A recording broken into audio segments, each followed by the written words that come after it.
بسم الله الرحمن الرحيم. السلام عليكم ورحمة الله وبركاته. எல்லாம் அல்ல அல்லாஹ்வின் நல்லடியார்களே, இந்த நேரத்தில் எனக்கு அளிக்கப்பட்டிருக்கக்கூடிய தலைப்பு இஸ்லாமும் ஏகத்துவமும். இன்றைக்கு முஸ்லிம்கள் என்று தங்களை தாங்களே சொல்லிக் கொள்ளக்கூடிய மக்கள், அவர்கள் தொழுகின்றார்கள், நோன்பு வைக்கின்றார்கள், ஹஜ்ஜி செய்கின்றார்கள், ஜகாத்து கொடுக்கின்றார்கள். இவையெல்லாம் இஸ்லாத்தில் சொல்லப்பட்ட கடமைகள்.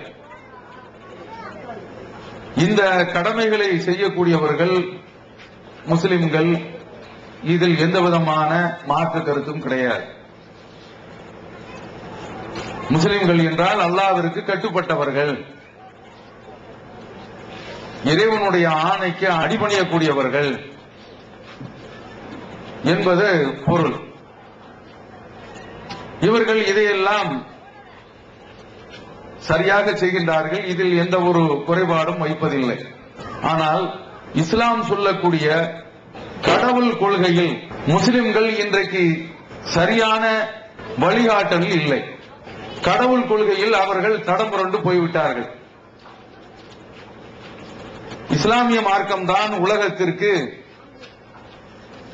சரியான ஒரு கடவுள் கொள்கையை சொன்னது. இறைவன் ஒரே ஒரு இறைவன் தான். அந்த இறைவனுக்கு நிகராக, இணையாக, சமமாக எந்த ஒரு சக்தியும் கிடையாது. சூரியனையோ அல்லது சந்திரனையோ அல்லது காற்றையோ அல்லது நெருப்பையோ இறைவனுக்கு சமமாக கொண்டு வந்து நிறுத்திவிடக் கூடாது. இவற்றிற்கெல்லாம் சக்தி இருப்பதாக அன்றிலிருந்து இன்று வரை மனித குலத்தில் உள்ளவர்கள் சூரியனுக்கு சக்தி இருக்கிறது என்று சூரியனை வணங்கக்கூடிய காட்சியை பார்க்கின்றோம். நெருப்பை வணங்கக்கூடிய மக்களை நாம் பார்க்கின்றோம். அதனால்தான் இன்றைக்கு எந்த ஒரு நிகழ்ச்சியை துவக்கினாலும் ஒரு தீபத்தை கொளுத்தி வைத்து அந்த நிகழ்ச்சியை அவர்கள் துவக்குவதை நாம் பார்க்கின்றோம். தீப ஆராதனை நடத்துவதை நாம் பார்க்கின்றோம். இஸ்லாமிய மார்க்கத்தில் இதற்கு இடமில்லை. இப்படி ஒவ்வொரு பகுதியிலும் ஒவ்வொரு நாட்டிலும் இறைவனுக்கு நிகராக பல சக்திகளை வணங்குவதை நாம் பார்க்கின்றோம். இதுபோன்று இறைவனுக்கு யாரையுமே நிகராக வணங்கக்கூடாது, சமமாக வணங்கக்கூடாது. அந்த பொருட்களை, அந்த ஆட்களை இறைவனுக்கு சமமான நிலையில் கொண்டு வந்து வைக்கக்கூடாது. இறைவனுக்கு பிள்ளைகள் கிடையாது. இஸ்லாமிய மார்க்கம் சொல்கின்றது, உலகில் மனிதர்களுக்கு என்னென்ன தேவைகள் இருக்கின்றனவோ அந்த தேவைகள் எதுவுமே கிடையாது. மா உரீது மின்ஹும் மின் ரிஸ்கின் வமா உரீது அன் யுதீமூன். எனக்கு எந்த விதமான சாப்பாடும் தேவையில்லை, எனக்கு யாரும் உணவளிக்க வேண்டிய அவசியமும் கிடையாது, நான் அதை விரும்பவில்லை என்று அல்லாஹ் திருக்குர்ஆனிலே குறிப்பிடுகின்றார். இறைவன் தனித்தவன், ஒரே ஒருவன் தான், பல கடவுள்கள் கிடையாது என்பதை இஸ்லாம் அழுத்தம் திருத்தமாக சொல்கின்றது. அப்படிப்பட்ட ஓரிரை கொள்கையில் இருந்து இன்றைக்கு இந்த சமுதாயத்தில் உள்ளவர்கள் தடம் புரண்டு போய்விட்டார்கள். அப்படி தடம் புரண்டு போனதற்கு என்ன ஆதாரம் இருக்கிறது என்று நீங்கள் கேட்கலாம். இதற்கு நாம் பெரிய ஆதாரத்தை ஒன்றும் சொல்ல வேண்டிய அவசியம் கிடையாது. இந்த ஊர்லயே ஒரு தர்கா இருக்கிறது. அதற்கு பெயர் பாஞ்ச் பீர். பாஞ்ச் பீர் தானே, 5 அண்ணன்மார்கள். இந்த தர்காவிற்கு என்று இன்னும் நாளைக்கோ அல்லது இன்னும் நாளைக்கு கந்தூரிய ஆரம்பமாகின்றது. சந்தனக்கூடு இதற்காக வேண்டி எடுக்கப்படும். இந்த தர்காவை இவர்கள் கட்டி வைத்திருப்பதனுடைய இந்த நடைமுறையில் வைத்து இவர்கள் இறைவனுக்கு சமமாக இந்த 5 அண்ணன்மார்களை கொண்டு வந்து நிறுத்தியிருக்கிறார்கள். இந்த 5 அண்ணன்மார்கள்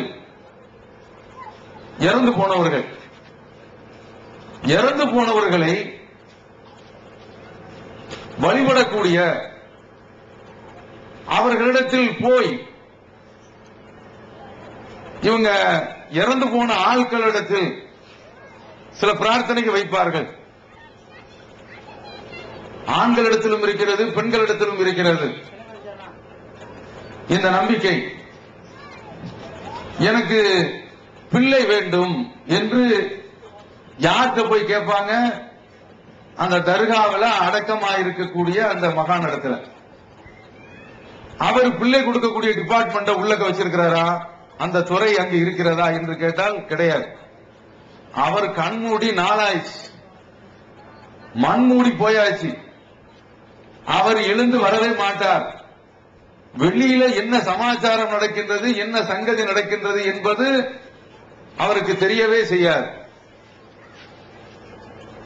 ஆனால் இவர்கள் அவர்களிடத்தில் போய் கேட்கக்கூடிய ஒரு நிலைமையை நான் பார்க்கின்றோம். இங்குதான் இந்த மக்கள் முஸ்லிம்கள் இறந்து போன அந்த மகானுக்கு சக்தி இருக்கிறது என்று நம்புகின்றார்களே, இந்த இடத்தில் தான் இவரை அல்லாஹ்வுடைய படைத்த இறைவனுடைய இடத்தில் கொண்டு வந்து நிறுத்துகின்றார்கள். ஆயத்துல் குர்சி என்ற ஒரு வசனம் உங்களுக்கு எல்லாம் தெரியும். அந்த வசனம் என்ன சொல்கின்றது? அல்லாஹு லா இலாஹ இல்லாஹு. அல்லாஹ் என்பவன், அவனை தவிர்த்து வணங்குவதற்கு வேறு நாயனே கிடையாது. அல் ஹய்யு, அவன் உயிருள்ளவன். இறைவன் என்றால் எப்போதும் உயிருள்ளவனாக இருக்க வேண்டும். இப்ப இந்த இடத்துல இங்கிருந்து மானாமதுரையில இருந்து மதுரைக்கு போவதற்கு பஸ், எந்த பஸ் போகின்றது என்று கேட்க வேண்டும் என்றால், ஒருவர் பஸ் ஸ்டாண்ட்ல உட்கார்ந்து இருக்கிறார், அல்லது ஒரு சென்னையில உட்கார்ந்து இருக்கிறார். ஒரு ஆளு கொரட்டை விட்டு கொண்டு தூங்கி கொண்டிருக்கின்றார். இப்போது நாம் யாரிடத்தில் போய் கேட்க வேண்டும்? கொரட்டை விட்டு தூங்கி கொண்டிருக்கிறாரே அவருக்கு பக்கத்துல போய், இங்க இருந்து மதுரைக்கு எந்த பஸ் போவோம், அந்த பஸ்ஸினுடைய நம்பர் என்ன என்று கேட்டால், அந்த பக்கத்துல ஒரு ஆள் உட்கார்ந்து இருக்கிறாரு, அவர் டென்ஷன் ஆயிடுவார். நாம இவ்வளவு தெளிவா உட்கார்ந்து இருக்கிறோம், நாம உயிரோட இருந்துகிட்டு இருக்கிறோம். ஒரு ஆளு கொரட்டை விட்டு தூங்குறாங்கன்னா நல்ல சரியான கொரட்டை. அவர் கொரட்டை விடுறதுலயே சில பேர் பயந்து போயிடுவாங்க. அப்படிப்பட்ட ஒரு கொரட்டைய விட்டுக்கிட்டு இருக்கிறாரு. அவரிடத்தில் போய் இவர் கேட்கிறாரு, இவன் ஒரு லூசு என்று அவர் நினைக்க மாட்டாரா? இதே போன்றுதான் இறைவன் ஒருவன் உயிரோடு இருந்து கொண்டிருக்கின்றான். அவன் தன்னை பற்றி சொல்லும் போது அல் ஹய்யூ என்று சொல்கின்றான், உயிருள்ளவன். அந்த உயிருள்ளவனிடத்தில் கேட்க வேண்டிய ஒரு விஷயத்தை இறந்து போன இந்த நல்லடியார், சில பேர் நல்லடியாரும் இருக்கிறாங்க, இறந்து போன ஆட்கள், இறந்து போன ஆட்கள்லயே கஞ்சா அடிக்கிற ஆட்களும் இருக்கிறாங்க. அவர்கள் எல்லாம் பெரிய வலியுள்ளாக்கள் என்று நம்பக்கூடிய நிலைமையும் பார்க்கின்றோம். மக்களுக்கு அவுளியான என்ன தெரியுமா? நல்ல பச்சை வேட்டி, பச்சை டிரஸ், பச்சை தலப்பாக, கையில ஒரு தஸ்பீஹ் மணி, கொஞ்சம் தாடி, இந்த பக்கம் நல்ல தலையில முடி, சடை விட்டுருக்கணும், பின்னி கட்டுற மாதிரி சடை விட்டுருக்கணும். இந்த பக்கீர்கள் தான் அவுளியாக்கள். இவன் சரியான ஏமாத்து பேர் வழி என்பது தெரியாது, கஞ்சா பாத்திங்கிறதும் தெரியாது. நிறைய பேர்கள் கஞ்சா வச்சு அமைக்கிட்டு இருப்பான். இவங்களை தான் இவர்கள் என்ன நினைக்கின்றார்கள், வலியுல்லாக்கள், பெரிய மகான்கள் என்று நினைக்கின்றார்கள். இந்த ஆளு எந்த இடத்துல இறந்து போனாங்களோ அவங்கள வலியுல்லாவா ஆக்கிறது. அவருக்கு ஒரு தர்கா, அதுக்கு ஒரு உண்டியல், அதற்கு ஒரு சமாதி, அதற்கு ஒரு சந்தனக்கூடு, அதற்கு ஒரு மனாரா, அதற்கு ஒரு கூடு, கொடியேற்றம் என்று எடுப்பதையெல்லாம் நாம் பார்க்கின்றோம். இப்படி தீய ஆட்களும் அவுளியாக்களாக ஆக்கப்பட்டிருக்கின்றார்கள். சில இடங்கள்ல மைல்கல்களே தர்காவா இருக்கு, மைல்கல்லையே தர்காவாக ஆக்கியிருக்கிறான். சில இடங்கள்ல சில இடத்தை ஆட்டைய போட வேண்டும், அந்த இடத்தை அபகரிக்கணும்னா அங்கு ஒரு மகான் இருந்தார், ஏதாவது ஒரு மகான், அவர் பிஸ்தாமி என்று ஒரு பேர் வச்சுக்கிற வேண்டியது, அல்லது பாதாமி என்று பேர் வச்சுக்கிற வேண்டியது. ஏதாவது ஒரு பெயரை வைத்து அவர் ஒரு பெரிய மகான் என்று சொன்னோம்னா அங்க ஒரு உண்டியலை வைப்பான், கொஞ்சம் போல சாம்பலை கொளுத்துவான், சாம்பிராணியை கொளுத்துவான், அதற்கு பக்கத்துல ஒரு பச்சை போர்வையை பொருத்துவான், இடத்தை ஆட்டையை போட்டுருவான், முடிஞ்சு போச்சு. இப்படி இடத்தை ஆட்டையை போடுவதற்காக வேண்டி தர்காக்கள் உருவானதுன்னா நாம பார்த்திருக்கிறோம். இது போன்ற ஆட்களை எல்லாம் அவங்க பெரிய ஒரு மகானு, அவர் பெரிய அற்புதத்தை நடத்தி விட்டார், பெரிய ஆச்சரியமிக்க காரியங்களை எல்லாம் செய்திருக்கிறார் என்றெல்லாம் புகழ்ந்து பெரிய ஒரு அந்தஸ்துல வச்சு அவங்களுக்கு என்று ஒரு தர்காவை கட்டி, அதற்கு மனாராவை கட்டி அங்க மக்கள் கூட்டம் கூட்டமாக அவர்களிடத்தில் பிரார்த்தனை செய்வதை நாம் பார்க்க முடிகின்றது. இஸ்லாம் சொல்லக்கூடிய அந்த கடவுள் கொள்கைகளை இதை நீங்கள் உரசி பார்த்தீர்கள் என்றால், அல்லாஹு லா இலாஹ இல்லா ஹு, வணக்கத்துக்குரியவன் அவனை தவிர வேறு யாருமே கிடையாது. அல் ஹய்யு, அவன் உயிர் உள்ளவன் என்று மட்டும் அல்லாஹ் தஆலா சொல்லவில்லை. அல் கய்யூம், நிர்வகிக்கக்கூடியவன். பார்த்துட்டே இருக்கிறான், என்ன நடந்து கொண்டு இருக்கின்றது என்பதை அவன் பார்த்து கொண்டிருக்கின்றான். அவன் இப்படிப்பட்ட ஒரு நாயனை விட்டுவிட்டு, உயிரோடு இருக்கக்கூடிய ஒருவனை விட்டுவிட்டு இவர்கள் எங்கே போய் கேட்கின்றார்கள்? தர்காக்கள்ல போய் கேட்கிறான். திருக்குர்ஆன் தெளிவாக சொல்கின்றது, வல்லதீன யதுஊன மின் தூனில்லாஹி, அல்லாஹ்வை விட்டுவிட்டு இவர்கள் யாரை அழைத்து பிரார்த்திக்கின்றார்களோ, லா யஹ்லுகூன ஷையன், அவர்கள் எதையுமே படைப்பது கிடையாது. அல்லாஹ்வை விட்டுவிட்டு இவர்கள் யாரை போய் தெய்வங்களாக மகான்களாக நம்பி அழைக்கின்றார்களோ அவர்கள் எதையாவது படைக்கணும் இல்ல, படைப்பதற்குரிய சக்தியே அவர்களுக்கு கிடையாது. வஹும் யுக்லகூன், அவர்கள் தான் படைக்கப்பட்டிருக்கின்றார்கள். அல்லாஹ் சொல்ற வாசகத்தை நீங்க கவனிங்க. இதுல ஒன்றை நான் உங்களுக்கு தெளிவுபடுத்த விரும்புகின்றேன். இந்த ஊரில் உள்ள மக்கள் தயவு செய்து எங்களை நீங்கள் சரியாக புரிந்து கொள்ளுங்கள், எங்கள் மீது தப்பான ஒரு எண்ணத்தை நீங்கள் கொண்டு விடாதீர்கள்.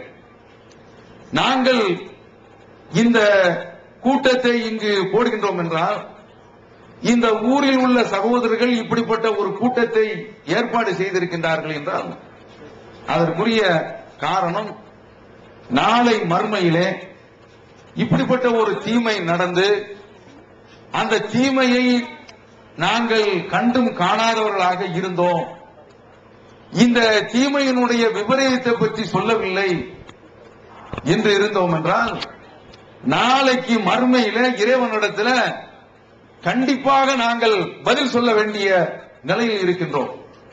அப்படி பதில் சொல்லாமல் இறைவனிடத்தில் நாங்கள் தப்ப முடியாது.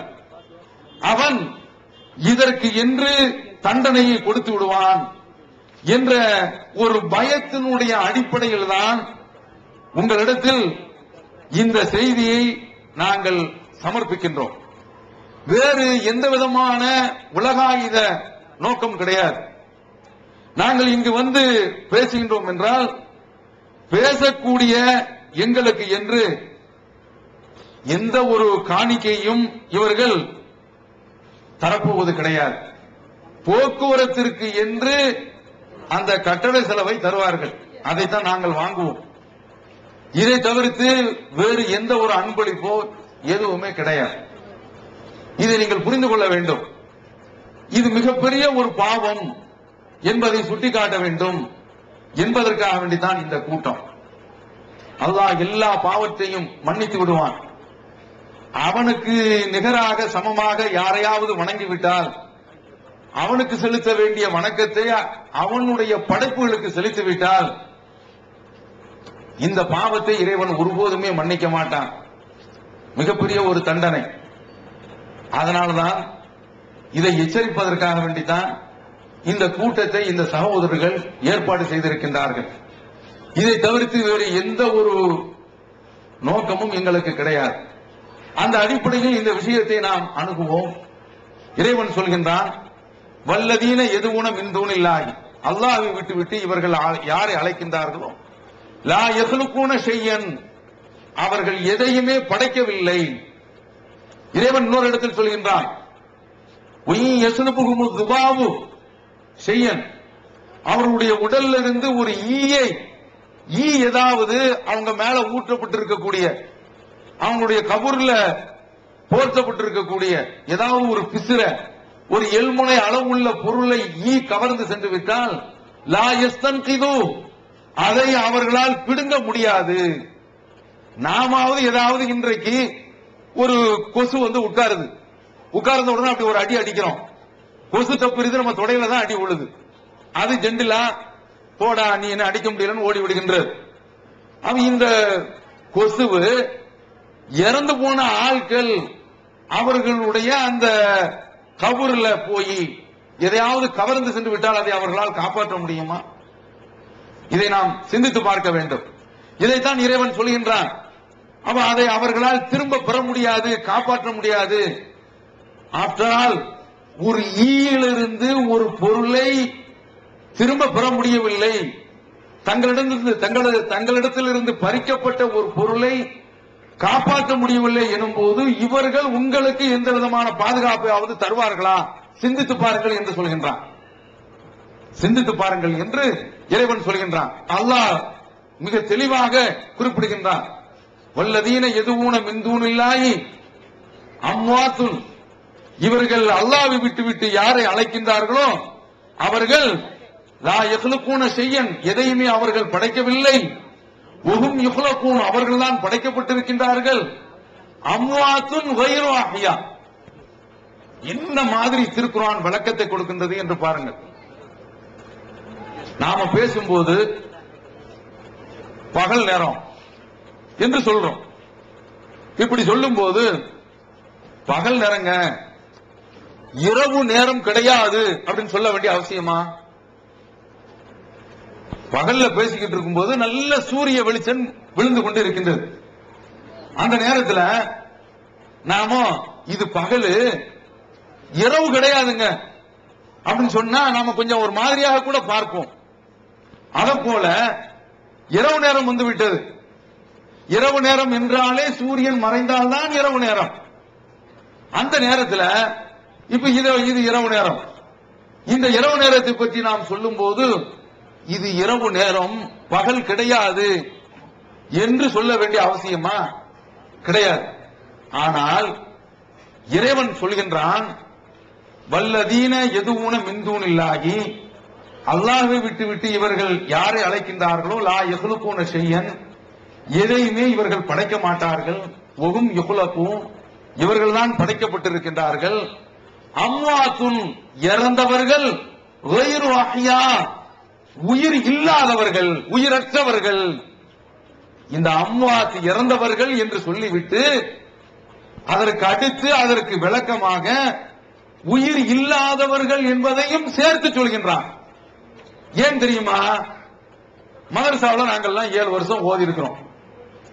7 வருஷம் ஓதிட்டு வந்த ஆட்கள் யாரு இறந்து போயிருக்கிறாரோ அந்த பெரியவர்களை பார்த்து, அவளியாக்கள் அவங்க உயிரோடு இருக்கிறாங்க, அவங்க கபூர்ல பார்த்துக்கிட்டு இருக்கிறாங்க, நாம பேசுறத கேட்கிறத கேட்டுக்கிட்டு இருக்கிறாங்க, நாம கேட்கக்கூடிய கோரிக்கையை நிறைவேற்றுறாங்க, பிள்ளைய கேட்டமாக்கும் பிள்ளைய தர்றாங்க, வெளிநாட்டிற்கு விசா வேண்டும் என்றால் அதையும் தர்றாரு, வெளிநாட்டு விவகாரம் அந்த விசாவையும் அவர் உள்ளக்க வச்சிருக்கிறார். போய் கேட்ட உடனே நீ எந்த ஊருக்குப்பா போகணும்? குவைத்துக்கு போகணுமா? Kuwait visa. நீ பஹ்ரைனுக்கு போகணுமா? Bahrain visa. சவுதிக்கு போகணுமா? Saudi visa. துபாய்க்கு போக வேண்டும் என்றால் துபாயில் உள்ள விசா, கத்தருக்கு போக வேண்டும் என்றால் கத்தர் விசா என்று விசா டிபார்ட்மெண்ட்டையும் அவர் உள்ள வச்சிருக்கிற மாதிரி போய் கேட்டுக்கிட்டு இருக்கிறாங்க. அது இப்படி இவங்க கேட்டுக்கிட்டு இருக்கிறாங்களே, இப்படி நம்பிக்கிட்டு இருக்கிறாங்களே, இவர்கள் இறந்து போனவர்கள், இவர்களுக்கு எந்த விதமான சக்தி இல்லை என்று அல்லாஹ் சொல்கின்றான். ஆனால் ஆலிம் சாக்கள் 7 வருஷம் ஓதிட்டு வந்து அவங்க சொல்றாங்க உயிரோடு தான் இருக்கிறாங்க என்று சொல்கின்றார்கள் என்றால் அதற்குத்தான் இறைவன் மரண அடி கொடுக்கிறான். அம்வாத்துன் கைரு அஹ்யா, இறந்தவர்கள் உயிரற்றவர்கள். இரவு அது பகல் அல்ல, பகல்தான் அது இரவல்ல என்று சொல்வது போன்று இறந்தவர்கள் உயிரற்றவர்கள் என இப்படி சில ஆட்கள் சொல்லுவாங்க என்பதற்காக வேண்டிய இறைவன் இந்த வார்த்தையை தேர்ந்தெடுத்து போட்டு சொல்லுகின்றான். உமா யஷ்உரூன அய்யான யுபாஸூன், அவர்கள் எப்போது எழுப்பப்படுவார்கள் என்பதே அவர்களுக்கு தெரியாது. ஒரு வீட்டில் ஒரு ஆள் இறந்து போயிட்டார் என்று வச்சுக்கிறோம். அப்ப அந்த வீட்டில் உட்கார்ந்து அழுதுகிட்டு இருக்கிறான். ஏன் அழுகை வருகின்றது? தகப்பனார் இறந்த உடனே வீட்டில் மனைவி அழுகின்றார், பிள்ளைகள் அழுகின்றார்கள், குடும்ப தலைவர் இறந்து விட்டார் என்று அழுகின்றார். இப்ப நான் அந்த வீட்டிற்கு வர்றேன். வந்த உடனே அவரை பார்த்து, என்னங்க அப்துல் காதர் சௌரியமா இருக்கீங்களா? அவர் எனக்கு ஃப்ரெண்டுன்னு வச்சுக்கிறோம். என்னங்க இப்படி கண்ணை திறக்காம இருக்கிறீங்க, சிரிக்க மாட்டேங்கிறீங்க, நான் வந்திருக்கிறேன் ஏன் சொல்லி நீங்க பாப்பா அப்படின்னு சொல்ல மாட்டேங்கிறீங்க, ஏங்க இப்படி பேசாம இருக்கிறீங்க, என்ன பாருங்க, பால் சாப்பிட்டீங்களா, டீ சாப்பிட்டீங்களா, காபி சாப்பிட்டீங்களா அப்படின்னு கேட்க மாட்டேங்கிறீங்களா, ஏங்க இப்படி கிடக்குறீங்க அப்படின்னு சொன்னா அழக்கூடிய பெண்கள்லாம் அப்படி நிறுத்துருவாங்க, ஒரு லூஸ் உள்ள வந்துட்டான்னு பார்ப்பாங்க. அதானங்க நடக்கும். ஏன் இறந்து போயிட்டாங்க என்பதை தெரிஞ்சுதான் அவர்கள் அழுகின்றார்கள். அதானங்க அழுக வருது. ஏன் அழுக வருது? இறந்து போயிட்டார்கள் என்று தெரிந்த பிறகுதான் அழுகின்றார்கள். நாகர்கோயில்ல ஒரு வீட்டுல இப்படி ஒரு ஆள் இறந்து போன உடனே அந்த வீட்டுல என்ன செய்யறாங்கன்னா, அவர் மீண்டும் உயிர்ப்பித்து வருவார். இன்னைக்கு ஈஸ்டர் தினம் உயிர்ப்பித்து வருவார் அப்படி நம்புறாங்கல்ல, அப்படிலாம் வரல. இறந்தவங்க தான். அதுல ஈசா நபி அவர்களை நாம நம்புறோம். அவங்க இன்னும் உயிரோடு தான் இருக்கின்றார்கள், அவர் இறக்கவில்லை, மீண்டும் உயிர் தெளவில்லை, அது வேறு விவகாரம். இப்படி உயிர்த்து எழுந்தார் என்று நம்புறாங்கள. இது மாதிரி அந்த நாகர்கோயில்ல நம்பி அவர் எழுந்திருச்சு வந்துருவாரு என்று சொல்லி வீட்டிலேயே வச்சிருக்கிறாங்க. யாருமே அடக்கம் பண்ணல. என்ன, அவர் வந்துருவாரு, ஆவி வந்துரும், காவி வந்துருவாரு என்று எதிர்பார்த்தா நாட்டம் தான் வந்துகிட்டு இருக்கு. அன்றைக்கு வீட்டுல நாரிக்கிட்டு இருந்துச்சா அந்த நாட்டம் மெதுவா அடுத்த வீட்டுக்கு போகுது, தெருவுக்கு வருது. தெருக்காரங்கள்லாம் பஞ்சாயத்து பண்ண ஆரம்பிச்சிட்டாங்க. எப்பா நாத்தம் தாங்க முடியல, புணம், அட செத்த புணம் மாதிரி நாடுற அப்படின்னு சொல்லுவாங்கல்ல, புணம் தாங்க முடியல, இது என்னடா இது கொடுமையா இருக்கு அப்படின்னு சொன்ன உடனே காவல்துறையில போய் புகார் செய்து அங்கிருந்து போலீஸ் வந்துட்டாங்க. என்ன எதுன்னு கேக்குறாங்க. அவர் வருவாரா? இறந்து தொலைச்சு போடுவா ஆளை தூக்கி கொண்டு புதைக்கிறீங்களா அல்லது எரிக்கிறீங்களா? இதை செய்யுமே தவிர தொலைச்சு போடுவோம் சொன்ன உடனே பார்சலை கட்டி கொண்டு போய் அடக்கியாச்சு. நீங்க என்ன பார்க்கணும்னா, இறந்து விட்டார்கள் என்றால் அவர்கள் எழுந்து வர மாட்டார்கள். அதனாலதான் அழுகிறோம். நாரி போயிடும் என்பதற்காக வேண்டிதான் அத்தரு, செண்டு, பன்னீர், கற்பூரம் என்றெல்லாம் எல்லாத்தையும் தடவுகின்றோம். சாம்பிராணி, பத்தி, ஏன்னா பத்திட்டு நாரும். இந்த நாட்டம் வந்துடக்கூடாது, குடலை புரட்டிடக்கூடாது. சில பேர் செண்டு போட்டு வந்துருவாங்க தொழுவிக்க. அந்த செண்டை மையத்து செண்டு மாதிரி அடிக்கும். சொல்றோம்ல, என்னங்க மையத்து செண்டு போட்டு வந்துட்டான் அப்படின்னு சொல்லி தொழுகையில் நிக்க முடியாது, பக்கத்தில் உள்ளவனுக்கு தலைவலி வந்துடும். அவங்க நாம இப்படி விளங்கி வச்சிருக்கிறோம். இது நார போகுது. ஏன்னா ஒரு உடல் இறந்து விட்டது என்றால் டீகம்போஸ் ஆகிடும். அந்த உடல் அப்படியே சிதிலமாகி இறைவன் அப்படி வச்சிருக்கிறான். ஒரு உடல், அந்த உடலை இறைவன் இயற்கையாக மண்ணுல கரையக்கூடிய வகையில அதுல சில கிருமிகள் எல்லாம் ஏற்பட்டு அப்படியே சிதைச்சிரும். அதனால மண்ணுல கொண்டு போய் மூடி விடு என்று இஸ்லாமிய மார்க்கம் சொல்கின்றது. இதுதான் நம்ம வழங்கி வச்சிருக்கிறோம். ஆனா அப்ப இறந்தவர் என்று நம்பக்கூடிய நாமம், மொஹிதீன் அப்துல் காதர் ஜிலானி இறந்து எவ்வளவு நாளாச்சு? அவரை போய் கூப்பிட்டு இருக்கான், மொஹிதீனே இங்க வாரும் அப்படிங்கிறான். 1000 தடவை கூப்பிடுறான், அவர் வருவாரா? நீ 10,000 தடவை கூப்பிட்டாலும் ஹாதிரு எங்க பகுதிகள்லாம் நடக்குதுங்க எப்படின்னு தெரியல. முஹித்தீன் ஹாதிரு, வருக வருக முஹித்தீனே வருக என்று கூப்பிடுறான். அவர் வருவாரா? அவரு எஸ் ஐ ஹாவ் விசிட்டர், நான் வந்துட்டேன் அப்படின்னு சொல்லிட்டு வருவாரா? வந்துட்டா பேயின் ஓடிடுவான், அது வேற பிரச்சனை. அவர் வருவாரா? ஆண்டாண்டு காலம் அழுதாலும் மாண்டவர் மீண்டு வரமாட்டார். அவ்வளவுதானே.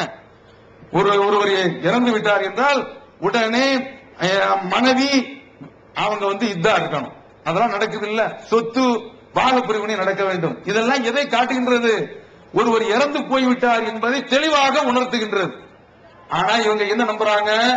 அவர் உயிரோடு இருக்கிறார் என்று நம்பி அதனாலதான் சந்தன கூட எடுக்கிறாங்க, அதற்காக வேண்டிதான் கொடி ஏற்றுறாங்க. அந்த கொடியேற்ற விவகாரத்துக்கு நான் பின்னால வர்றேன், நேரம் இருந்தா நீங்க பார்க்க வேண்டும். அப்ப இவர்கள் எல்லாம் உயிரோடு இருக்கின்றார்கள் என்ற ஒரு நம்பிக்கை இவரிடத்தில் வந்து விட்டது. அதனாலதான் அல்லாஹ் தஆலா நச்சு நெத்தி அடி அடிக்கிறான். இறந்து விட்டார்கள். அம்வாத்துன் வயிர் வாஹியா, இறந்தவர்கள் உயிர் அற்றவர்கள். ஒமா யஷ்உரூன அய்யான யுபஅஸூன், அவர்கள் எப்போது எழுப்பப்படுவார்கள் என்பதே அவர்களுக்கு தெரியாது. இவ்வளவு தெளிவாக திருக்குர்ஆன் சொன்ன பிறகும் இந்த சமுதாயத்தில் உள்ளவர்கள் என்ன நம்புகின்றார்கள்? அவங்க எல்லாம் உயிரோடு இருக்கிறாங்க. அது இந்த ஏகத்துவ நம்பிக்கை இவர்களிடத்தில் இல்லை. நாம தொழுகையில நிற்கிறோம். எல்லா தாய்மார்களா நல்லா புரிஞ்சுக்கிறோம். தொழுகையில நிற்கிறோம். தொழுகையில நிற்கக்கூடிய நாம இறைவனை பார்த்து பேசுகின்றோம். இய்யாக நஅ்புது வ இய்யாக நஸ்தஈன், உன்னையே நாங்கள் வணங்குகின்றோம், உன்னிடமே உதவி தேடுகிறோம். இறைவனிடத்தில் டைரக்டா நம்ம பேசுறோம். இஸ்லாமிய மார்க்கத்தில் தான் புரோகிதம் கிடையாது. கடவுள் பக்கம் நான் நெருக்கி வைக்கின்றேன் என்று ஒரு இடைத்தரகர் கிடையாது. நீ இறைவனிடத்தில் பேசு. தொழுகையை தக்பீரை கட்டிவிட்டு இறைவனை பார்த்து புகழ்ந்து அல்ஹம்துலில்லாஹி ரப்பில் ஆலமீன், அகிலங்களை படைத்த இறைவனுக்கு அனைத்து புகழும், அர்-ரஹ்மான் அர்-ரஹீம், அளவற்ற அருளாளன் நிகரற்ற அன்புடையோன், மாலிகி யௌமித்தீன், நீதான் தீர்ப்பு நாளுடைய அதிபதி. இத்தனை தன்மைகளை, பண்புகளை, புகழ்களை சொந்தமாக்கி கொண்ட உன்னையே நாங்கள் வணங்குகின்றோம், உன்னிடமே உதவி தேடுகின்றோம். வஅனிஅ்புதூனி, என்னையே வணங்குங்கள். ஹாதா ஸிராத்துல் முஸ்தகீம், இதுதான் நேரிய பாதை இறைவன் சொல்கின்றான். அப்ப நீங்க இப்படி வணங்கும் போது இறைவன் நீங்க பேசுறீங்க. பேசும்போது நபி ஸல்லல்லாஹு அலைஹி வஸல்லம் அவர்கள் சொல்றாங்க, அல்ஹம்துலில்லாஹி ரப்பில் ஆலமீன் என்று சொன்னால் மானசீகமாக அல்லாஹ் பதில் சொல்கின்றான். உங்களுக்கு தெரியாது, ஆனா பதில் சொல்றான். ஹமிதனி அப்தி, என்னுடைய அடியான் என்னை புகழ்ந்து விட்டான். அர்-ரஹ்மான் அர்-ரஹீம் என்று சொன்ன உடனே மஜ்ஜதனி அப்தி, என்னுடைய அடியான் என்னை கண்ணியப்படுத்தி விட்டான். அஸ்னா அலைய அப்தி என்று இறைவன் சொல்கின்றான். என்னுடைய அடியான் என்னை புகழ்ந்து விட்டான், எனக்கு புகழாரம் சூட்டி விட்டான் என்றெல்லாம் பதில் வந்து கொண்டே இருக்கிறது இறைவனிடத்திலிருந்து. தொழுகையில் இருக்கும் போது நம்ம ஆட்கள் தக்பீர் கட்டிடுவான். இமாமுக்கு பின்னால தக்பீர் கட்டி அல்லாஹ் அக்பர் தக்பீர் அப்படின்னா வாயை பார்ப்பான், இமாமே உள்ள போயிருவார். இப்படி இருப்பான். இப்படி நிற்க கூடாது. பணிந்து உருக்கமாக இறைவனுக்கு முன்னால் நிற்கிறோம் என்ற அந்த அச்சத்தோடு நிற்க வேண்டும். இஸ்லாத்துல இடைத்தரகர் கிடையாது. நீ ஒரு ஆளு, மீதி எல்லா மார்க்கத்திலையும் இடைத்தரகர் இருக்குது. வாங்க, கிறிஸ்துவ மதத்தில் இருக்குது, பாவம் மன்னிப்பு நான் வாங்கி தரேன்னு சொல்வார். இஸ்லாம் நீயே இறைவனிடத்தில் கேள் என்று சொல்லக்கூடிய மார்க்கம். இந்து மதத்தில் இருக்குது. இஸ்லாமிய மார்க்கத்தில் புரோகிதம் என்பதே கிடையாது. அப்ப இந்த தொழுகையில் இருக்கக்கூடிய காட்சியை பற்றி நபி ஸல்லல்லாஹு அலைஹி வஸல்லம் அவர்கள் நிதர்சனமா நமக்கு ஒரு காட்சியை நம்முடைய உள்ளத்துல பதிய வைக்கிறாங்க. எப்படி? இதா காம அஹதுக்கும் ஃபீ ஸலாத்திஹி, உங்களில் ஒருவர் தொழுகையில் நின்றார். நபி ஸல்லல்லாஹு அலைஹி வஸல்லம் அவர்கள் சொல்றாங்க, உங்களில் ஒருவர் தொழுகையில் நின்றால் ஃபலா யபுஸகன்ன கிப்ல கிப்லத்திஹி, அவர் தாம் தொழுது கொண்டிருக்கின்றாரே அந்த மேற்கு திசையை நோக்கி தொழுகிறார். திசையை வணங்குறது அர்த்தம் அல்ல. காபா என்ற ஆலயம் மக்காவில் இருக்கின்றது. இந்தியா அதற்கு நேராக இருப்பதால் நாம் அந்த காபா என்னும் ஆலயத்தை நோக்கி தொழுகின்றோம். இதுதான் கிபிலா என்று பெயர். நீங்கள் உங்களுடைய கிபிலாவிற்கு முன்னால் எச்சில் உமிழாதீர்கள். அதே போன்று வலது பக்கத்திலும் எச்சில் உமிழாதீர்கள். இடது பக்கத்தில் எச்சில் உமிழ்ந்து கொள்ளுங்கள். இது நபி ஸல்லல்லாஹு அலைஹி வஸல்லம் அவருடைய காலத்தில் உள்ளது. அப்போது பள்ளியில மணல் தான் இருக்கும், மணல் தான் இருக்கும். அதனால இப்ப இந்த மாதிரி துப்பி விட்டுறாதீங்க, ஆஹ்னு எடுத்து பக்கத்துல போட்டு விட்டுறாதீங்க, அவ்வளவுதான், அங்கேயே சண்டை வந்துடும். இப்ப என்ன கேட்டா நபி ஸல்லல்லாஹு அலைஹி வஸல்லம் அவர்கள் அதற்கும் வழிமுறையை காட்டுறாங்க. ஒரு துணி இருந்தா அதை நாம உமிழ்ந்து கொண்டு பிறகு அதை கசக்கிக் கொள்ள வேண்டியது. இந்த செய்தியில நபி ஸல்லல்லாஹு அலைஹி வஸல்லம் அவர்கள் என்ன குறிப்பிடுகிறார்கள் தெரியுமா?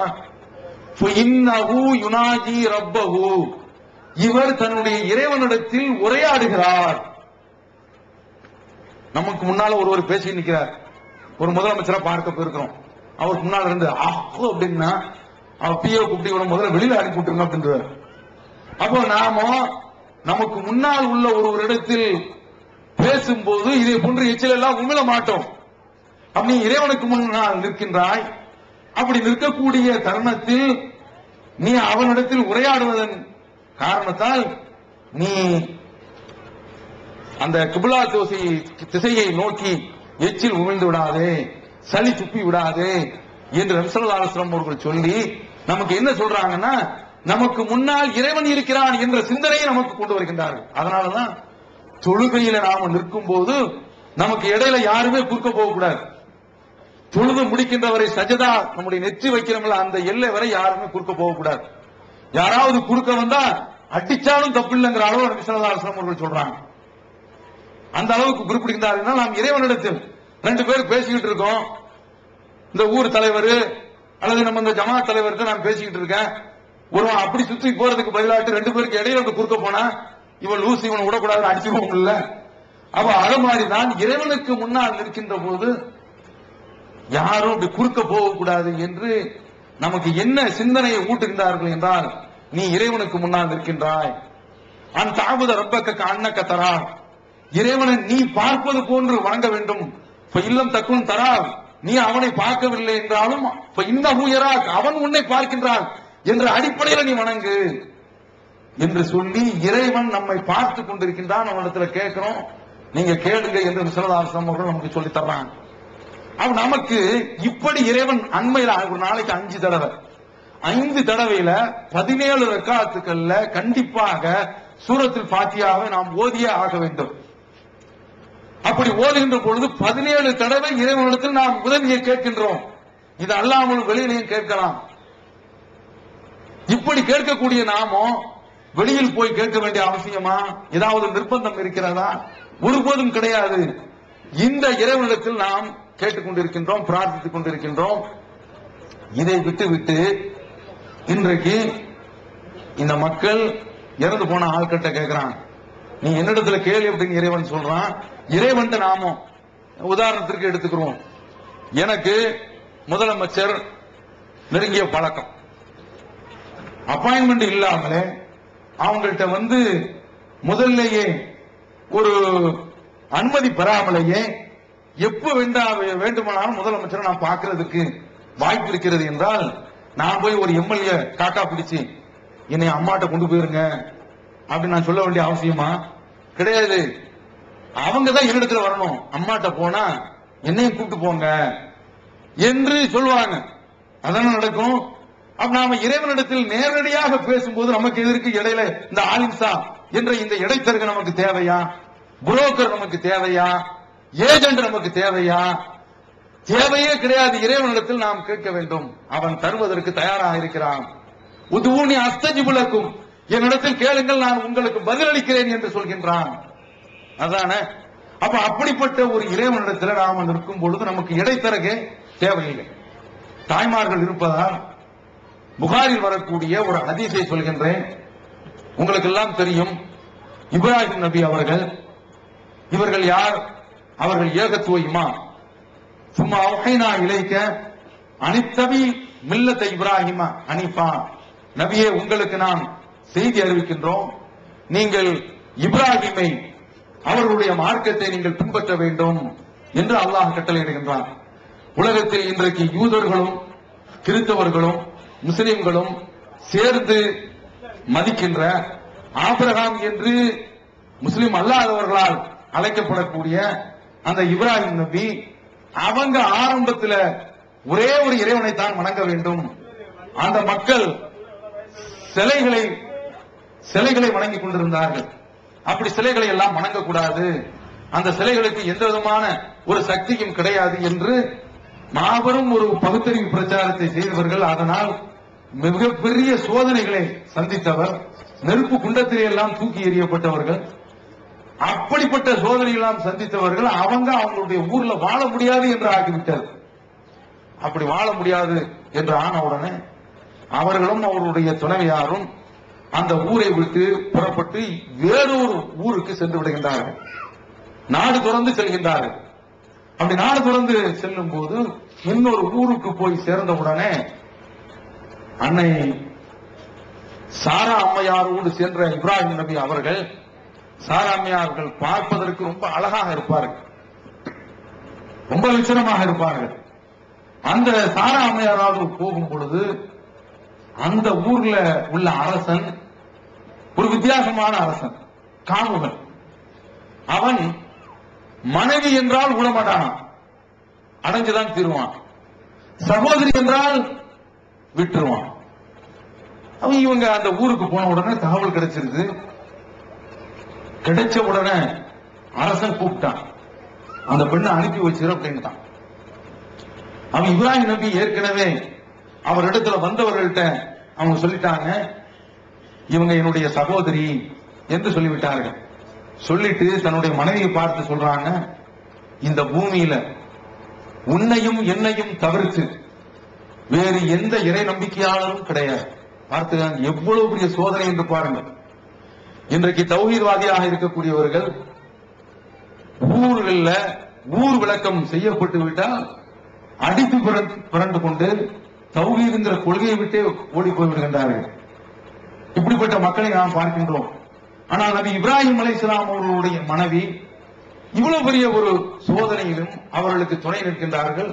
சொந்த ஊரை விட்டே போறாங்க, வீட்டை விட்டு போறாங்க, அவங்களிடத்தில் உள்ள உறவுகளை விட்டு பிரிந்து செல்கின்றார்கள்.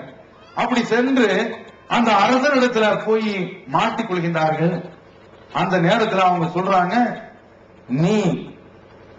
நான் இந்த அரசு அதிகாரிகளிடத்தில் என்ன சொல்லியிருக்கிறேன் தெரியுமா, இவள் என்னுடைய சகோதரி என்று சொல்லியிருக்கின்றேன், நீ அதற்கு மாற்றமாக சொல்லிவிடாதே என்று சொல்லி அந்த பெண்ணை அழைத்துக் கொண்டு அரசவைக்கு கொண்டு சென்று விட்டாச்சு.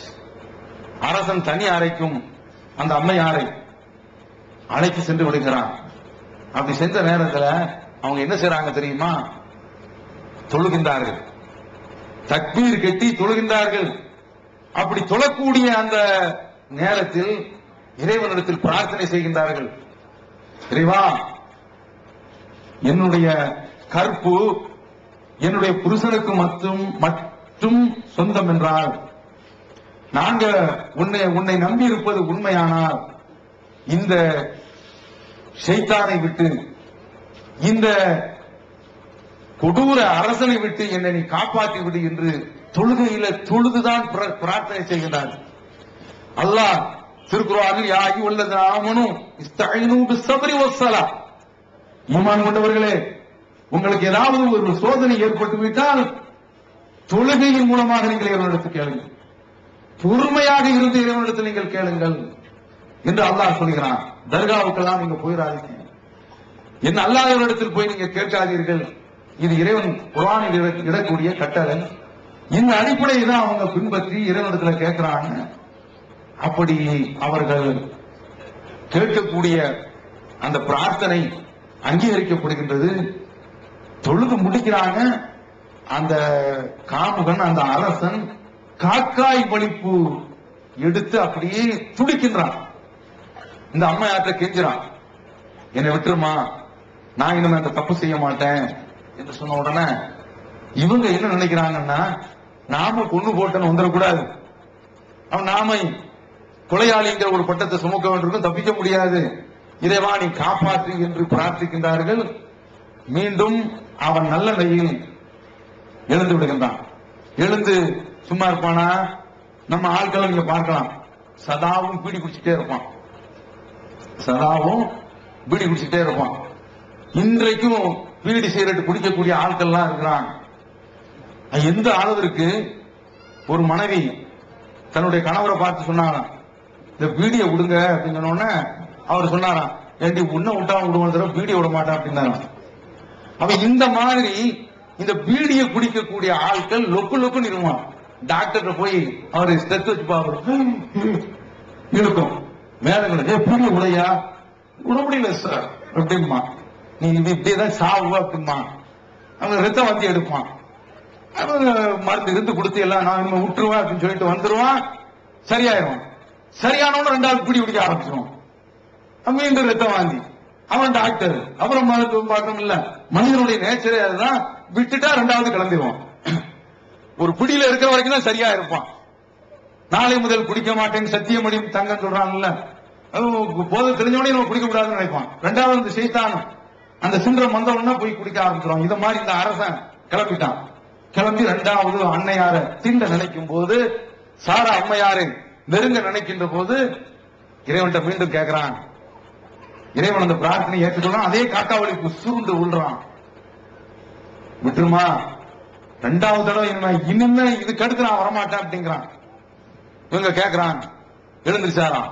பழைய குருடி கதவை திரடி கிளம்பிட்டான்.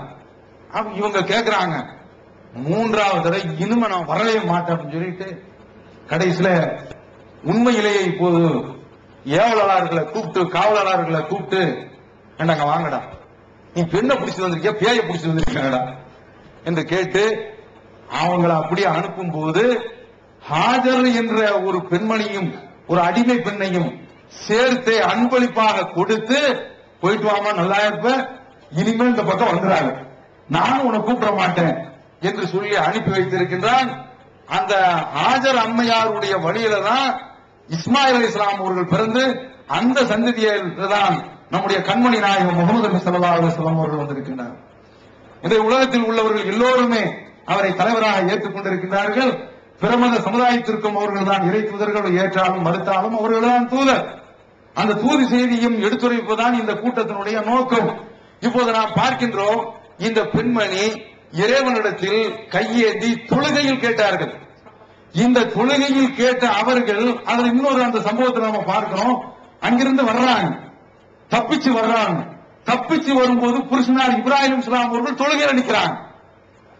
தொழுகையில் இருந்து கொண்டே அவர்களும் இறைவனிடத்திலே அல்லாஹ் என்னுடைய மனைவியை காப்பாற்றி என்று கேட்கிறார்கள். மனைவி வந்த மாத்திரத்திலே தொழுகையில் இருக்கக்கூடியவங்க தொழுகையில பேசக்கூடாது இல்ல அப்படின்னு சொல்லி கேட்கிறாங்க. என்ன நடந்துச்சு? இப்ராஹிம் அலைஹிஸ்ஸலாம் ஆர்வம் தாங்க முடியல, என்ன ஆச்சு அப்படின்னு உடனே, இன்னல்லாஹ கபத கைதல் காஃபிர், இறைவன் இந்த இறைமறுப்பாளனுடைய சதியை முறியடித்து விட்டான். அந்த பெண்மணி சொல்றாங்க. இந்த நம்பிக்கை ஒவ்வொரு பெண்ணுக்கும் வேண்டும், இந்த நம்பிக்கை ஒவ்வொரு ஆணுக்கும் வேண்டும், ஒவ்வொரு இறை நம்பிக்கையாளருக்கு வேண்டும். அப்படி இருந்தால் நிச்சயமாக இறைவனுடைய திருப்திக்குரியவர்களாக ஆவோம். இது போன்று இறந்தவர்கள், சமாதியில் உள்ளவர்கள், அடங்கி போனவர்கள், தர்காவில் கிடக்கக்கூடியவர்கள், அவர்களுடைய உயிர்கள் இறைவனுடைய கைவசத்தில் இருக்கின்றன. அப்படிப்பட்டவரிடத்தில் போய் கேட்க வேண்டிய அவசியமே அல்ல, தேவையே கிடையாது. நாமோ இந்த ஒரு இறைவனிடத்தில் கேட்க வேண்டும். நாம் நம்ம ஆட்கள் இப்ராஹிம் தான் பேர் வைக்கிறதுலாம் ஒன்றும் குறைச்சல் இல்லை. இஸ்மாயில் பேர் வைக்கிறதுலாம் குறைச்சல் கிடையாது. இஸ்ஹாக் என்று பேர் வைக்கிறதுலாம் குறைச்சல் கிடையாது. யாக்கூபு என்று பேர் வைக்கிறது எல்லாம் குறைச்சல் கிடையாது.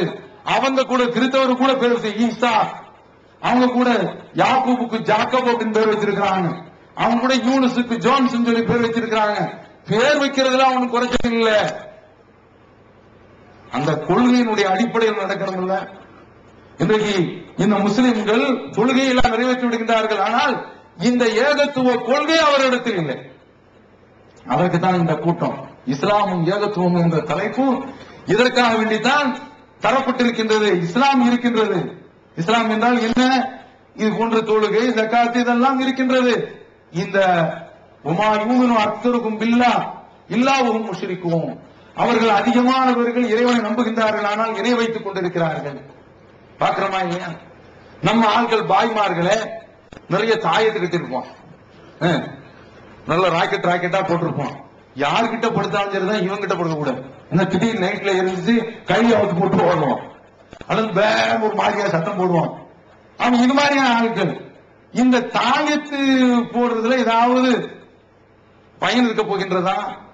இந்த தாயத்தை என்ன செய்யும்? சில இடங்கள்ல பஸ் டிக்கெட்டே சுத்தி வச்சிருக்கான் தாயத்துங்கிற பேரு. அப்ப இதுல கட்டம் போட்டு அதுவும் வித்தியாசமா எழுதி வச்சிருக்கான், கொத்தி கொதறி வச்சிருக்கான். இது ஏதாவது பாதுகாப்பு தரப்போகின்ற இப்படி நம்பக்கூடிய ஆட்களை நம்ம பார்க்கிறோம். அப்ப இவர்கள் இறைவன் மீது நம்பிக்கை கொள்ளவில்லை அப்படிங்க நினைத்து பார்க்க வேண்டும். படைத்த இறைவனிடத்தில் தான் எதையும் கேட்க வேண்டும், தொழுகையில் தான் கேட்க வேண்டும். அந்த தொழுகையில நாம இறைவனோடு ஒன்றி போய்விடுகின்றோம், இறைவனிடத்தில் பேசுகின்றோம். நமக்கு இடைத்தரகு தேவையில்லை, நமக்கு ஏஜென்ட் தேவையில்லை, நமக்கு புரோக்கர் தேவையில்லை, இன்னொரு ஆள் இடையிலிருந்து இறைவனிடத்தில் நெருக்கி வைக்க வேண்டும் என்ற அவசியம் கிடையாது. ரப்புல் ஆலமீன் நம்மை பார்க்கின்றான், நாம் அவனுக்கு முன்னால் நிற்கின்றோம். ஒவ்வொரு தொழுகையிலும் நாம் கேட்கக்கூடிய கேள்விகளுக்கு அவன் பதிலளிக்கின்றான். நம்முடைய குறைகளை, நம்முடைய துன்பங்களை அவன் களைகின்றான் என்ற நம்பிக்கையை ஒவ்வொரு முஸ்லீம் போட வேண்டும். இன்றைக்கு இந்த முஸ்லிம்கள் இதையெல்லாம் விட்டு விட்டு தர்காவில் போய் நிற்கிறான். அந்த மண்ணில் கிடக்கக்கூடியவர் பார்க்கிறார், அவர் கேட்கிறார், அவர் குறைகளை நிவர்த்தி செய்கின்றார், பிள்ளையை தருகிறார், விசாவை தருகின்றார். நல்ல வேலை பாஸ்போர்ட் ஆபீஸ் இந்தியாவில் இருக்குது. இல்லைன்னா பாஸ்போர்ட் இருந்தாங்கன்னா அவர்கிட்ட போய் கேட்கணும். அவர் பாஸ்போர்ட் வச்சிருக்கிறாரா? அந்த டிபார்ட்மெண்டா, உள்துறை இலாக்காவை அவர் வச்சிருக்கிறாரா? கிடையாது. நீங்க தயவு செய்து சிந்தித்து பார்க்க வேண்டும். இந்த கபரில் உள்ள ஒரு இடத்தில் போய் இவர்கள் இப்படி கேட்கின்றார்கள், அவர்களுக்கு எந்த சக்தியும் கிடையாது.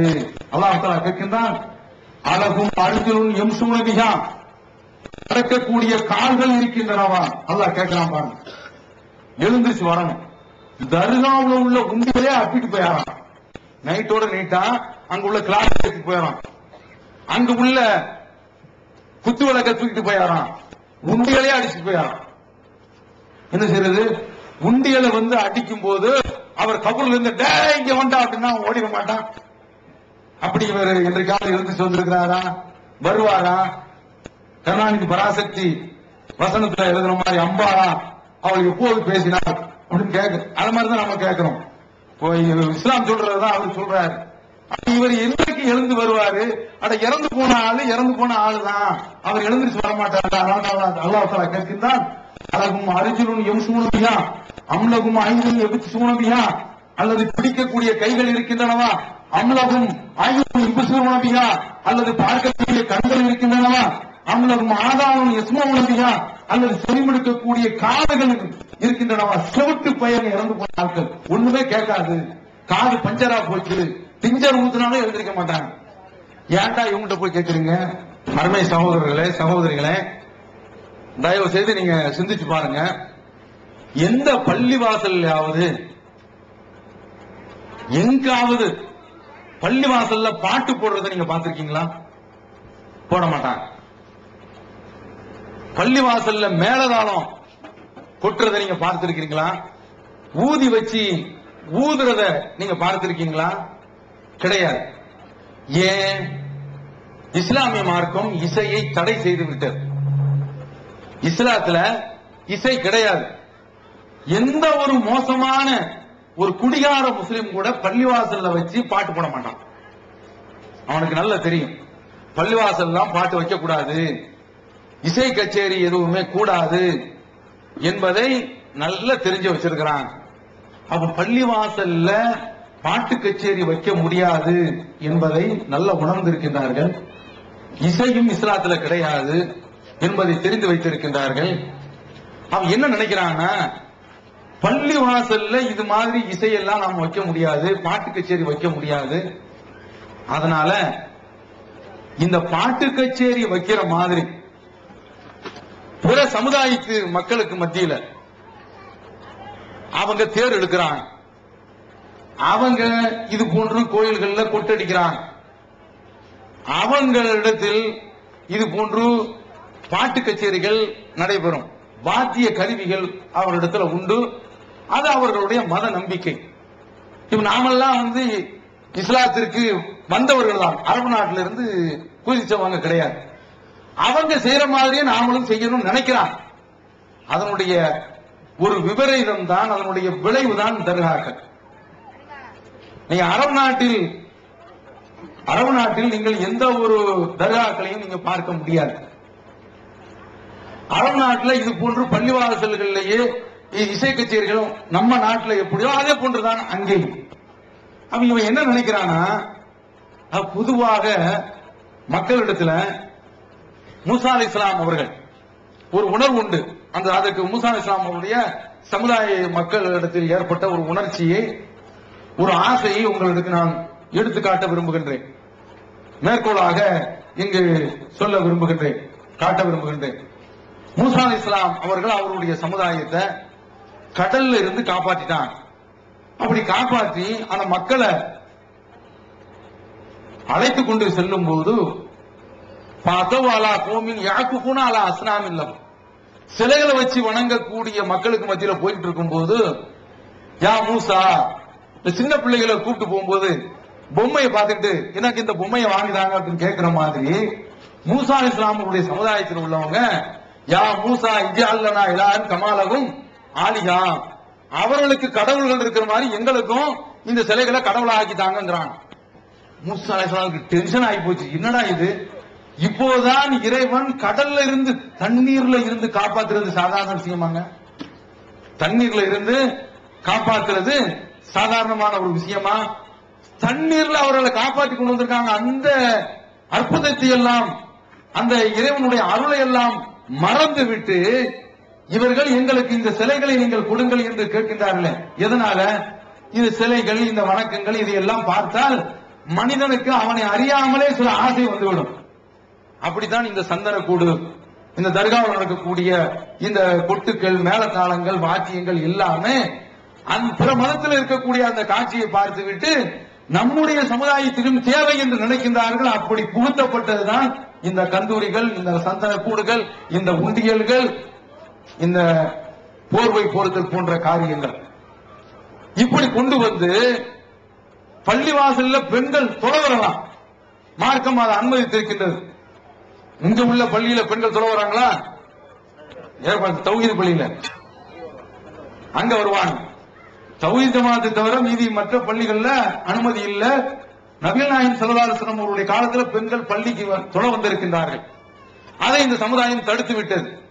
அதனால நாம என்ன பார்க்க வேண்டும் என்றால், இவங்கெல்லாம் பள்ளிக்கு வராம இருக்கிறாங்களா, இதையும் ஒரு வாய்ப்பாக பயன்படுத்தி விட்டு பெண்களும் வரணும். அப்படி வருவதற்கு பெண்களை பார்க்கணும் இல்ல. அதாவது தர்காவுக்கு போறது எதுக்குங்க கேட்டா சொல்லுவாங்க, ஜியாரத்துக்கு போறேன் அப்படிம்பா. ஜியாரத்துக்கு அர்த்தம் என்ன? சந்திப்பு. ஆம்பளை பைய போனா, பொம்பளைகள் போய்விட்டா தர்காவுக்கு போறாங்கல்ல, இவனும் கிளம்புற வாலிப பையன் பக்தி வந்துருச்சு, மார்க்க பக்தி வந்துருச்சு, எங்கடா போற? ஜியாரத்துங்க. ஜியாரத்துக்கு என்ன அர்த்தம்? அதான் சந்திப்பு, சைட் அடிக்கிறது. இதுதான் சந்திப்பு. நாகூர்ல நீங்க பார்த்திருக்கீங்களா? நான் பார்த்திருக்கிறேன். நான் வெளிநாடு போக வேண்டும் என்பதற்காக வேண்டி ஒரு 27,000 ரூபாய் அன்றைக்கு தேவை. 27 யாசின் ஓதன கடனும் கிடைச்சிச்சு அப்படி நினைச்சேன். ஏஜென்ட் கொண்டு வாங்கிட்டோம். நாகூர்ல போய் கேட்டதுனால என்னவோ அது பிச்சு பிச்சு கடைசியில் 5000 ரூபாய் வந்துச்சு. அப்படி அந்த தர்காவில் போய் உட்கார்ந்து இருக்கும் போது அந்த சாபுகள் சைட் அடிக்கிறத பார்க்கணுமே. யாசின் குர்ஆன் ஹக்கீம் இன்னக்கல சூப்பர் ஃபிகர், இங்க வாங்க வாங்க வாங்க தன்சில் அஜ்ரின் ஆக்கிரமா இல்லையா? அப்ப என்னன்னு கேட்டா பெண்கள் வந்து விட்டுறதுனால இவனும் கிளம்பியாரான். நாகூர் பகுதிகளில் நாகப்பட்டினத்தில் இருந்து வியாழக்கிழமை என்று வெள்ளிக்கிழமை இரவு நிறைய பேர் கிளம்புவாங்க. பட்டையா பட்டாளமா, எதற்கு? பக்தியோடவா, அவுளியாக்களை போய் ஜியாரத்து பண்ணவா? அக்காமார்கள் ஜியாரத்து பண்றது, இங்க இருந்து கிளம்பி போயிருவானுவா. இதுதாங்க. அப்ப இந்த பெண்களை தர்காவுக்கு வரவழைக்கிறதுக்கு தான் கந்தூரி அப்படி போடு, கந்தூரி என்று கொண்டு வந்திருக்கிறான். அப்படி கொண்டு வந்து அந்த தர்காவுக்கு முன்னால ஆட்டம் பாட்டம் கொண்டாட்டம் போட்டு எல்லா விதமான பெண்களும் அங்க வர்றாங்களா. அல்லாஹ் காப்பாற்ற வேண்டும். நபி ஸல்லல்லாஹு அலைஹி வஸல்லம் அவர்கள் சொல்கின்றார்கள், சயகூனு ஃபீ உம்மதி லயகூனன்ன ஃபீ உம்மதி அக்வாமுன், என்னுடைய சமுதாயத்தில் சிலர் தோன்றுவார்கள், அவர்கள் யஸ்தஹில்லூனல் ஹிர், விபச்சாரத்தை அனுமதிப்பார்கள். விபச்சாரத்தை அவர்கள் செய்வதற்கு முனைவார்கள், செய்வார்கள். பட்டையும் அவர்கள் ஹலாலாக்கிக் கொள்வார்கள். நபி ஸல்லல்லாஹு அலைஹி வஸல்லம் அவர்கள் சொல்றாங்க, வல் ஹம்ர, சாராயத்தையும் குடிப்பார்கள். அல்லாஹ்வுடைய தூதர் அப்படியே சொல்றாங்க, வல் மஆசிஃப, இசை கருவிகளையும் அவர்கள் அறிமுகப்படுத்துவார்கள். அதெல்லாம் கூடு என்று அறிமுகப்படுத்திக் கொள்வார்கள். இவர்கள் அல்லாஹ்வுடைய கோபத்தில் அழிக்கப்படுவார்கள். பைஹகி போன்ற நூல்கள் வரக்கூடிய செய்தி, புகாரிலேயே கருத்து இடம் பெற்றிருக்கின்றது. நீங்க பார்க்க வேண்டும், இவ்வளவு நடக்கின்றதா இல்லையா? தர்காவுல கந்துரி என்ற பெயரில் தண்ணி அடிக்கக்கூடிய அந்த சமாச்சாரம் நடைபெறுகின்றதா இல்லையா? கண்டிப்பாக நடைபெறுகின்றது. அதிலையும் குறிப்பாக இந்த ஊர்ல நடக்கக்கூடிய அந்த உருசுல ஒருவர் பேயாட்டம் ஆடுகின்றார். அப்படி பேயாட்டம் ஆடி பெண்களையும் அவர் தொடுகின்றார்.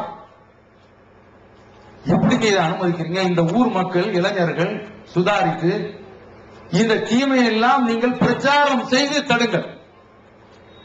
நபி ஸல்லல்லாஹு அலைஹி வஸல்லம் அவர்களுக்கு அல்லாஹ் தஆலா சொல்கின்றான், இதா ஜாஅக்கல் மூமினாத், மூமினான பெண்கள் உங்களிடத்தில் வந்தால், தொடர்ந்து வரக்கூடிய அந்த வசனத்துல ஃபபாயின் நிறைய விஷயங்களை சொல்றான். அவரிடத்தில் நீங்கள் உடன்படிக்கை எடுங்கள், அவரிடத்தில் நீங்கள் வாக்குறுதி பெற்றுக் கொள்ளுங்கள்.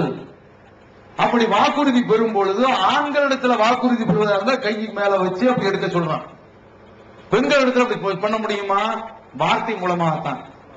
ஆயிஷா ரலியல்லாஹு தஆலா அவர்கள் சொல்கிறார்கள், வல்லாஹி மா மஸ்ஸத் எது ரசூலுல்லாஹி ஸல்லல்லாஹு அலைஹி வஸல்லம் எதை இம்ராத்தின், முஹம்மது நபி அவர்களுடைய திருக்கரம், புனித கரம் எந்த ஒரு பெண்ணுடைய கையையும் தொட்டது கிடையாது.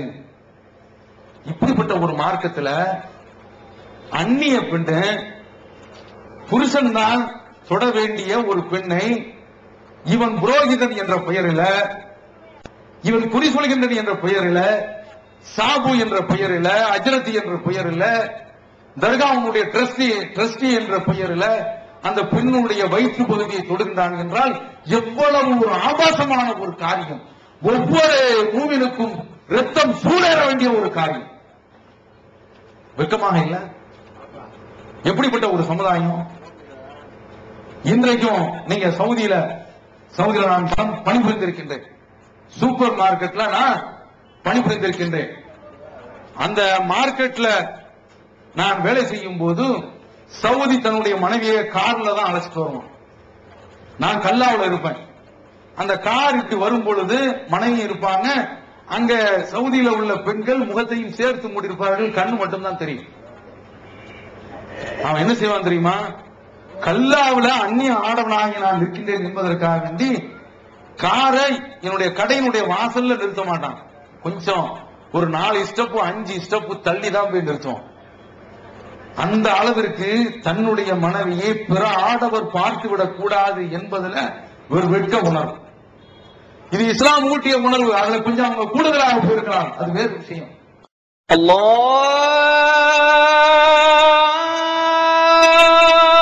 அக்பர், அல்லாஹு அக்பர். பிஸ்மில்லாஹிர் ரஹ்மானிர் ரஹீம். கல்லாவில் அந்நிய ஆடவனாகி நான் நிற்கின்றேன் என்பதற்காக வேண்டி காரை என்னுடைய கடையினுடைய வாசல்ல நிறுத்த மாட்டான். கொஞ்சம் ஒரு 4 ஸ்டெப் 5 ஸ்டெப் தள்ளி தான் போய் நிறுத்துவோம். அந்த அளவிற்கு தன்னுடைய மனைவியை பிற ஆடவர் பார்த்துவிடக் கூடாது என்பதுல ஒரு வெட்க உணர்வு. இது இஸ்லாம் ஊட்டிய உணர்வு. அதுல கொஞ்சம் அவங்க கூடுதலாக போயிருக்கலாம், அது வேறு விஷயம். எந்த அளவிற்கு என்றால், இன்றைக்கு நம்ம நாட்டில் வீடுகள்ல அவன் பாட்டுக்குள்ள நுழைவான். அண்ணி அப்படின்னு சொல்லிட்டு வருவான். என்ன அண்ணினே தெரியாது. மாமி அப்படிமா என்ன இவனுக்கு இன்றைக்கு இவனுக்கு நாம மாமியாக இருந்தோம், மாமின்னு சொல்லி உள்ள வருவான். நம்ம ஆட்களை சலாம் சொல்லாம உள்ள போவாங்க. ஆனா சவுதியை பொறுத்தவரையில இஸ்லாம் போட்ட சட்டத்தினுடைய அடிப்படையில பிற ஆடவர்கள் அப்படி உள்ள போக முடியாது. உள்ள அனுமதி கேட்டுவிட்டு தான் போக வேண்டும். நாம இப்படி வீட்டு வாசல்ல செல்லும் போது சவுதியுடைய அந்த அரபிகளுடைய வீடுகளை பார்த்தீர்கள் என்றால் ஒவ்வொரு வீட்டினுடைய கதவும் பெரிய கோட்டை கதவுகள் கொண்டு இருக்கும். நாம அப்படி கிராஸ் பண்ணி போறோம்னு வைங்க, சின்ன பிள்ளைகள் விளையாடிட்டு இருக்கும். நாம அந்த வீடு எப்படி, நம்ம இந்த நாட்டில் உள்ள ஆட்கள்ல வீடு எப்படி இருக்குன்னு இப்படி பார்க்கதான் போவோம், கதவை சாத்திடுவாங்க. அந்த அளவிற்கு அந்த மக்களிடத்துல வெட்க உணர்வும் ஊட்டப்பட்டு இருக்கிறது. ஆனா இங்க தர்காங்கிற பேர்ல, அதாவது இந்த தர்காவுல இப்படி இது மாதிரியான வேடம் எடுக்கிறதுக்கு காரணம் சபல எண்ணம் தான். அதற்கு தான் இப்படி விசுவரூபம் எடுக்கிறான். நீங்க பாருங்க, நித்யானந்தாவை பார்த்தோம் இல்ல, என்ன நடந்துச்சு? நீங்க ஒண்ணு புரிஞ்சுக்கிறோம், ஒரு வித்தியாசமான தோற்றத்துல வந்துட்டாலே ஏமாற்றத்துக்கு வந்திருக்கான். அதை நீங்க புரிஞ்சுக்கணும். பெண்கள் தான் இதுல ரொம்ப ஏமாந்துருவான். என்றைக்கு ஒருவன் வித்தியாசமாக, சுவாமி பரமானந்தவா திருச்சியில அடைச்சாங்கள, அந்த சுவாமி பிரேமானந்தா தலையில பெரிய சடை, ஏமாத்து பெருவழி, அவரு சிங்கம் வாயில இருந்து லிங்கம் எடுக்கும். அப்படியே சிங்கத்தை கூண்டுல கொண்டு அடைச்சு போட்டாங்க ஜெயில. அப்படி தப்பிச்சு வர வேண்டியதானே? ஏமாற்று வேலை முடியல. அதுபோல சாய் பாபா தலையில ஒரு கூடையை கோத்தி வச்சிருப்பாங்க, பார்த்திருக்கீங்களா? ஏமாற்று வேலை. அப்படி இந்த கடவுள் வேஷம் போடக்கூடியவர்கள் எல்லாம் வித்தியாசமான ஒரு டிரெஸ்ல தான் வருவாங்க. அந்த டிரெஸ்ல வந்து விட்டாலே இவன் ஏமாற்று பெருவழி. இப்ப நம்மளெல்லாம் பார்த்து தாய்மார்கள் எல்லாம் பெருசா நினைக்க மாட்டாங்க, இது பெரிய அஜர்த்தா இவரு, சும்மா சாதாரணமான முறையில் தலையில ஒரு தொப்பியும் இல்ல, சும்மா ஒரு சட்டை மட்டும் தான் போட்டுருக்க. நம்ம ஆளுக்கு நம்ம அசரத்தே வந்து என்ன செய்வாங்க, ஒரு 9 மாசம் கற்பிணி மாதிரி இப்படி வருவாங்க, ஜிப்பா போட்டு வருவாங்க. அசரத்து வர்றாடி, நம்ம எல்லாம் கசரத்து பாக்குறோம் இல்ல. அப்ப டிரெஸ்ஸுக்கு தான் மயக்கம். இதெல்லாம் ஏமாற்ற வேலை. நபி ஸல்லல்லாஹு அலைஹி வஸல்லம் அவர்களும் இப்படி ஒரு வித்தியாசமான ஒரு டிரெஸ் போடல. அவங்கள பார்க்கிறதுக்கு வருவாங்களா வெளியில இருந்து, ஐயுக்கு முஹம்மது, உங்கள முகமது, உலகமே நடுநடுங்கக்கூடிய ஒரு மாபெரும் ஒரு தலைவர். அவருடைய பேரை கேட்டாலே அன்றைய ரோமாபுரி பாரசீகம் எல்லாம் நடுநடுங்கிய மாபெரும் ஒரு தலைவர். அவரை பார்க்க வருவாங்க, யாரும் கண்டுபிடிக்க முடியாது. ஐயுக்கு முகமது, உங்கள முகமது யார் என்று கேட்பாங்க. இதோ வெள்ளையாக இருக்கிறாரே ரசூலுல்லாஹி ஸல்லல்லாஹு அலைஹி வஸல்லம் அவர்கள் நல்ல வெள்ளை நிறமாக இருப்பாங்க. இந்த சாய்ந்து கொண்டிருக்கிறாரு இவர்தான் என்று சொல்லப்படக்கூடிய அளவுலதான் நபித்தோழரோடு நபித்தோழராக சங்கமாகி தனியே ஆடை இல்லாமல் அவர்களோடு ஒன்றி தோழர் யார் தூதர் யார் என்று தெரியாத அளவுல தான் இருந்திருக்கிறாங்க. ஆனா இவன் வித்தியாசமான டிரெஸ் போட்டு வர்றான். இந்த டிரெஸ் போட்டு வர்றதே எதற்கு? ஏமாத்துறதுக்கு.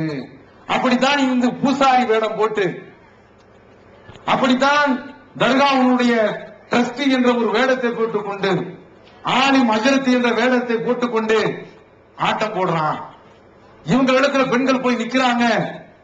பெண்கள் போய் அப்படி நிற்காதீர்கள், ஏமாறாதீர்கள், ஹராமாச்சி.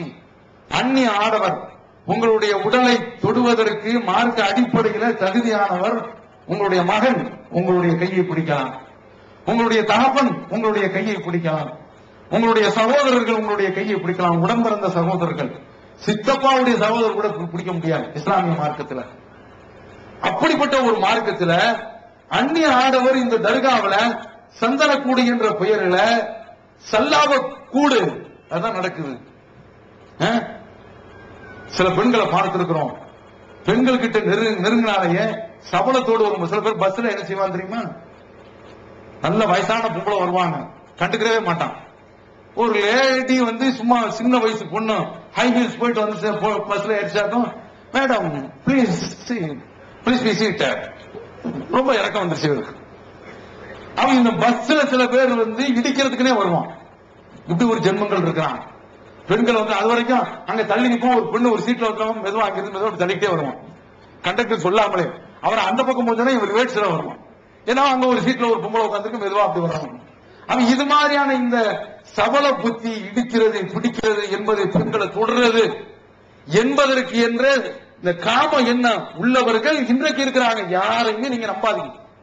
அதுல சில பேர்கள் அவரு நல்ல வயசான தாத்தா, அவர்லாம் வந்து நம்ம மக பார்வதன், இவன் தான் ரொம்ப செய்தான், கிழட்டு பையன் தான் ரொம்ப விளையாட்டு, ஆனா நல்ல ஆட்கள் இருக்கிறாங்க, அவங்கள நம்ம சொல்லல. இது மாதிரியான சபல விளையாட்டு தான் ரொம்ப கடுமையான விளையாட்டு விளையாடுவோம். வயசு காடு வாவாங்கும் வீடு போகும் இவனுக்கு இப்படிப்பட்ட ஒரு நாட்டம், ஒரு ஆட்டம், ஒரு என்ன மன ஓட்டம் பாக்குறீங்களா? இந்த பெண்கள் என்று வருகின்ற பொழுது அவன் அந்நியவன் தான் என்ற பார்வையை தான் இஸ்லாமிய மார்க்கம் பார்க்க சொல்கின்றது. நெருப்பாக இருங்க, கிட்ட எவனாவது வருகின்றான் என்றால் சிறுமிசம் பண்ணுங்க, செருப்பை எடுங்க. நெருப்பாக இருங்க, செருப்பை எடுங்க. அதான் பயப்படுவான் சும்மா லேசா அப்படி. அதனாலதான் நீங்க பேசும்போது மொபைல்ல பேசினாலும் சரிதான், பேசும்போது உங்க வீட்டுக்காரங்க இருக்கிறாங்களா? இல்ல அப்படிதான் பதில் சொல்லணும். எங்க வீட்டுக்காரங்க இல்ல, ஆஹா கொஞ்சம் உள்ள பழம் போத்துருத, கொஞ்சம் மெதுவா பேசி பார்க்கலாம. எப்போ வருவாங்க? அவங்க 2 மணிக்கு வருவாங்க. ஆஹா இன்னும் கொஞ்சம் நமக்கு அனுமதி கிடைக்குது.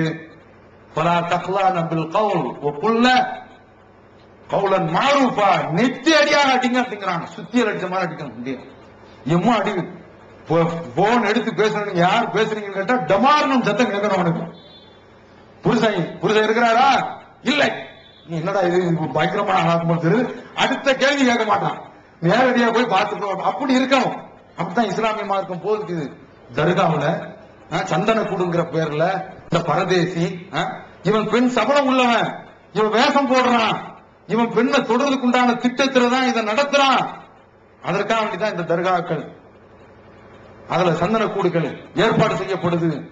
இந்த 5 அண்ணன்மார்கள்லாம் இதுல நீங்க கொடுமையை பார்த்தா, நான் திட்டச்சேரி என்ற ஊர்ல நாகப்பட்டினத்துல உள்ள ஒரு நான் அங்க மதரசாவில் பணியாற்றி கொண்டிருக்கும் போது இப்பவும் அதான் நடக்குது எல்லா இடத்துலையும். அவுலியாக்கள் கந்துரிக்கு வெண்ணிராட நிர்மலா. நான் அப்போ உள்ளதை சொல்றேன். இப்போ இந்த நடிகை பேர்கள் நிறைய பேர் காஷ்புக்கு வந்திருக்குது, என்ன அளவு பேருக்கு தெரியல, எக்கச்சக்கமானது கிளம்பி வந்திருக்குது. அந்த வெண்ணிராட நிர்மலா அப்போ பாக்குறதுக்கு ஆள் நல்லா இருப்பாங்க. நீங்க ஏன் பாத்துக்கீங்க, சினிமாவை வந்திருக்கிறான் போட்டு காட்டுறான். இந்த வெண்ணிராட நிர்மலாவை போட்டு அவுலியாக்களுடைய பக்தியை பெறணுமா? அவன் அவுலியாவுக்கும் அங்க எதுவும் நாட்டம் இருந்திருக்குமோ? எப்படி கொண்டு வர்றாங்க பாருங்க. இது பள்ளிவாசல நடத்த முடியாது என்பதை எல்லாம் தெரிந்து இந்த வேட்கையை தணிப்பதற்கு, இந்த அரிப்பை தணிப்பதற்கு இவர்கள் இந்த தர்காவை களமாக ஆக்கி வைத்துக் கொண்டு விட்டார்கள். ஜியாரத்து செய்யலாங்க. ஜியாரத்து எங்க செய்யணும்? பொது கபர்ஸ்தான். அந்த கபூர்ல போய் நின்னா நமக்கு தெரியும், ஆஹா நேற்று நம்மோடு இருந்தாரு நம்முடைய வாப்பா இறந்து போயிட்டாங்க, நம்ம வட்டாரத்துல இருந்தாரு அப்துல் சத்தார் ராவுத்தர் அவருங்க வந்துட்டாரு, நம் வாழ்வில் தானா சமரசம் உலாவும் இடமே. கபூர்ல தான் எல்லாத்துக்கும் சமரசம். எல்லாரும் அங்க சமமாயிருவாங்க. பணக்காரன் ஆண்டியும் இங்கே, அரசனும் இங்கே, எல்லோரும் அங்கதான் கிடக்குறாங்க. அங்க போய் பார்த்த உடனே பயம் வரும். அதற்கு தான் ரசூலுல்லாஹ் இன்னஹா துதக்கிருல் ஆখিরা, அது மறுமையை நினைவுபடுத்தும். அதுக்கு தான் ஜியாரத்து. இவன் பொம்பளையை நினைவுபடுத்துறதுல போறான் தர்காவுக்கு. இதுக்கா தர்கா கிடையாது. ஜியாரத்துங்கிறது இது கிடையாது. அதை பார்த்த உடனே மறுமையினுடைய நினைவு வரணும், மரணத்தினுடைய நினைவு வரணும், பாவங்களை விட்டு விலகக்கூடிய தன்மை வரணும், மீண்டும் மீண்டும் தப்பு செய்யக்கூடிய ஒரு எண்ணம் வரக்கூடாது. அந்த இறையச்சத்தை ஊட்டுவதற்காக வேண்டி, மறுமை பயத்தை ஊட்டுவதற்காக வேண்டி, மரண பயத்தை ஊட்டுவதற்காக வேண்டிதான் நீங்கள் கபர்களை போய் ஜியாரத்து செய்யுங்க என்று பொது மையவாதிகளுக்கு போக சொன்னத இந்த கபர்கள்ல இவன் ஜியாரத்து என்ற பெயர்ல நிற்கிறான். இது தடுக்கப்பட்டது, இது மார்க்கத்தில் கண்டிக்கப்பட்ட ஒன்று. இந்த தலங்கள் எல்லாம் சாபத்திற்குரிய தலங்கள். இதை தெளிவாக புரிந்து கொள்ள வேண்டும். அருமை சகோதரர்களே, சகோதரிகளே, தாய்மார்களே, இதை நன்கு நீங்கள் புரிந்து வைத்துக் கொள்ளுங்கள். ஜியாரத்து செய்வது பொது மையவாடி, அதற்கு நீங்கள் போகலாம். இந்த தர்காக்கள் என்பது இஸ்லாத்துல கிடையாது. அதுலயும் நபி ஸல்லல்லாஹு அலைஹி வஸல்லம் அவர்கள் மரண படுக்க, அவங்க மரணமாகுவதற்கு ஒரு 5-6 நாட்கள் இருக்கும் பொழுது அவங்களுக்கு குபு குபு என்று வேர்வை, கடுமையான வேர்வை, சக்கராத்து ஹால் நெருங்கி கொண்டிருக்கிறது. அப்ப அந்த நேரத்தில் லஅனல்லாஹுல் யஹூத வன் நஸாரா, யூத கிறிஸ்தவர்களை அல்லாஹ் சபிப்பானாக, இத்தஹது குபூர் அன்பியாயிஹிம் மசாஜித், தங்களுடைய நபிமார்களுடைய இடங்களை அடக்கத்தலங்களை வணக்கத்தலங்களாக ஆக்கிக் கொண்டார்கள். அல்லாஹ் அவர்களை சபிப்பானாக. நபி ஸல்லல்லாஹு அலைஹி வஸல்லம் அவர்கள் சபிச்ச ஒன்று. எந்த அளவிற்கு இஸ்லாம் சொல்கின்றது என்றால், இப்ப நாம இந்த தர்காவை போய் உடைக்க முடியாது, உடைக்கலாம். எல்லோரும் சேர்ந்து, இந்த ஊர்ல உள்ளவங்க அனைத்து பேரும் சேர்ந்து யோகித்து உடைத்தால் அரசாங்கம் ஒன்றும் கேட்காது. அப்படி உடைக்கலாம். இந்த தௌஹீத் ஜமாத் அப்படி ஒரு சில ஊர்களிலும் உடைத்திருக்கின்றார்கள். அந்த காலம் இன்ஷா அல்லாஹ் இந்த ஊரிலும் வரும் நாள் இல்லை. சட்டத்தை நம்ம கையில் எடுக்கிறது கிடையாது. எல்லோரும் சேர்ந்து இந்த ஊரில் உள்ள அந்த ஜமாத்துல உள்ளவங்களும் கண்டிக்கிறாங்களாம். அல்லாஹ் அவர்களுக்கு அருள் செய்ய வேண்டும். தாராளமாக இதை கண்டியுங்கள். வெளியூர் உள்ளவர்கள் தான் இங்க இந்த கல்லூரியை நடத்துகின்றார்கள். இந்த தீமை துடைக்கப்பட வேண்டும். இந்த தீமை அழிக்கப்பட வேண்டும். இந்த கபர்கள் உடைக்கப்பட வேண்டும். ஏன் தெரியுமா? நபி ஸல்லல்லாஹு அலைஹி வஸல்லம் அவர்கள் சொல்கின்றார்கள், தன்னுடைய மருமகன் அலியை அழைத்து, இஸ்லாமிய ஆட்சி வந்த உடனே, இஸ்லாமிய ஆட்சி வந்துருச்சுன்னு வைங்க, நான் பிரைம் மினிஸ்டர் ஆனா முதல் முதல் உத்தரவு என்ன? நாகூர் தர்காவில இருந்து அஜ்மீர் தர்காவில இருந்து ஃபர்ஸ்ட் அதுதான் உடைக்கிறது. ஆசிப் அலி சர்தாரி அவன் நேரா அஜ்மீருக்கு பார்த்திருக்கிறான். இஸ்லாமிய ஆட்சிக்கு வந்தால் சொல்றேன், இந்த தௌஹீத் வளர வளர இறைவனுடைய கிருபையினால் அதுவும் வந்துடும். இந்த ஆட்சி வந்தால் முதல்ல தௌஹீத் ஜமாத்தில் உள்ள ஆட்கள் பிரைம் மினிஸ்டர் இப்பயும் எந்த பொறுப்பையும் ஏத்துக்கிறது இல்லைன்னு முடிவுல இருக்கும். அந்த மாதிரி ஒரு சான்ஸ் கிடைச்சுன்னு வைங்க, முதல் உத்தரவு இந்த தர்காக்களை பூரா உடைங்க, உடைச்சிட்டு எவனையமோ வீடு இல்லையா அவனுக்கு ஊட்ட கொடுங்க. அதான் உத்தரவு. ஏன்? முகமது நபி ஸல்லல்லாஹு அலைஹி வஸல்லம் அவர்கள் மக்காவிற்கு அவர்கள் வந்தவுடனே போட்ட உத்தரவு, தரைக்கு மேல் உயர்த்தப்பட்டிருக்கக்கூடிய எந்த ஒரு கபரையும் இல்லா சப்பைத்தா வலா கபரன் முஷ்ரிஃபன் இல்லா சப்பைத்தா, தரைக்கு மேல் இருக்கக்கூடிய துருத்தி கொண்டிருக்கக்கூடிய அந்த கபரை உடைக்காமல் விடாதே. போட்ட உத்தரவு உடைச்சாங்க. அந்த அடிப்படையில் இந்த தர்காக்கள் உடைக்கப்பட வேண்டும். உடைக்கப்படுறது சாபத்திற்குரிய இந்த இடங்கள் எப்படி நன்மையை தரக்கூடிய இடங்களாக ஆகும்? அல்லாஹ் காப்பாத்துறான். நீங்க அந்த கந்தூரில் போய் கலந்து கொண்டு அந்த சந்தர்ப்பத்தில் ஏதாவது மூத்து வந்துச்சுன்னு வைங்க, அது சாபத்துக்குரிய மரணம் தான். சாபத்துக்குரிய இடம். பள்ளிவாசல்ல மரணித்தால் நல்ல ஒரு மரணம். ஏன் ஒரு பாக்கியமிக்க ஒரு இடத்துல போய் நாம மரணிச்சிருக்கிறோம். இந்த மாதிரியான ஒரு கபரில் போய் நாம் மரணித்தோம் என்றால் அது சாபத்திற்குரிய ஒரு மரணம். ஏன்னா அங்க எல்லாம் ரசூலுல்லாஹ் தடுத்திருந்தாங்களே, விபச்சாரம் இங்கே நடக்கின்றது. எத்தனை தர்காக்களில் விபச்சாரம் நடப்பதை நாம் பார்த்திருக்கிறோம். இன்றைக்கும் நடந்து கொண்டிருக்கின்றது. வேதனை, வெட்கக்கேடு, தலை குனிய வேண்டிய ஒரு விஷயம். நம்மால் தாங்கிக் கொள்ள முடியவில்லை. ரத்தம் சூடுகின்றது, உள்ளம் கொதிக்கின்றது, மனமெல்லாம் பலவதிக்கின்றது. இவ்வளவு அட்டகாசம் இந்த தர்காவில் நடக்குது.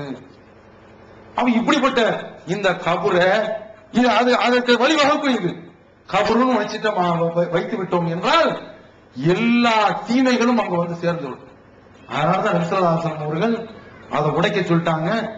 எந்த அளவிற்கு சொல்கின்றார்கள் என்றால், வலா துஸல்லு இலைஹா, அந்த கபரை நோக்கி கூட நீங்கள் தொழாதீர்கள்.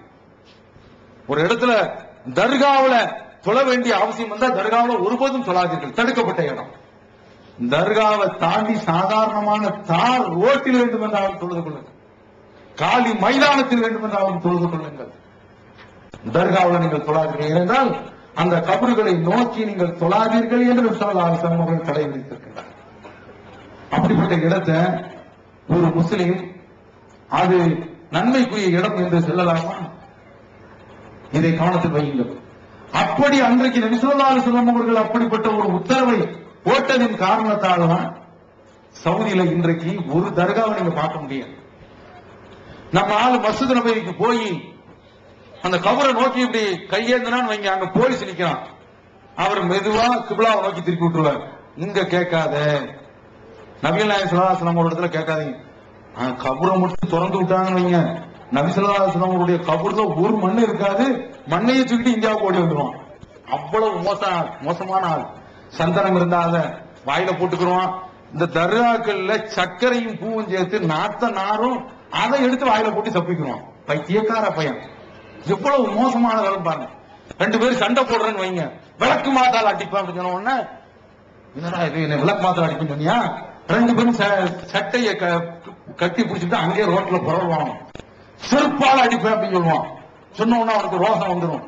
ஆனா நீங்க நாகூர்ல பார்த்தீர்கள் என்றால் அந்த சாவுல மீது போட்ட செருப்பு இருக்குது, அந்த விளக்குமாறு இருக்குதுன்னு சொல்லிட்டு விளக்குமாற வச்சு தடவும் மானம் கட்ட விட்டு குனிஞ்சு நிற்பாங்க. இன்னும் எனக்கு பத்தாது போடுற விளக்குமாத்தால செருப்பை தூக்கி வச்சுட்டு செருப்பால் அடிமைனா போகணும். இது பக்தி அடிப்படையில் என்ன செருப்புனால போய் நான் வாங்கிக்கிறேன், மானம் கட்டவன், சூடு இல்ல சொரணி இல்ல வைத்த தலையில என்ன வெக்க கேடு. இந்த பக்தி வந்தா எல்லாம் போயிடுங்கிறதுக்கு எடுத்துக்காட்டு. இது மாதிரி ஒரு தர்காவை நீங்க சவுதி அரேபியாவில் நீங்க பார்க்க முடியாதுங்க. சவுதி மன்னர் ஃபஹத் பின் அப்துல் அசீஸ் அவர்கள் கிட்டத்தட்ட ஒரு 25-30 ஆண்டுகள் மன்னராக இருந்தார். உலகத்திலேயே மிகப்பெரிய ஒரு செல்வந்தர், உலகத்திலேயே மிகப்பெரிய ஒரு செல்வந்தர்.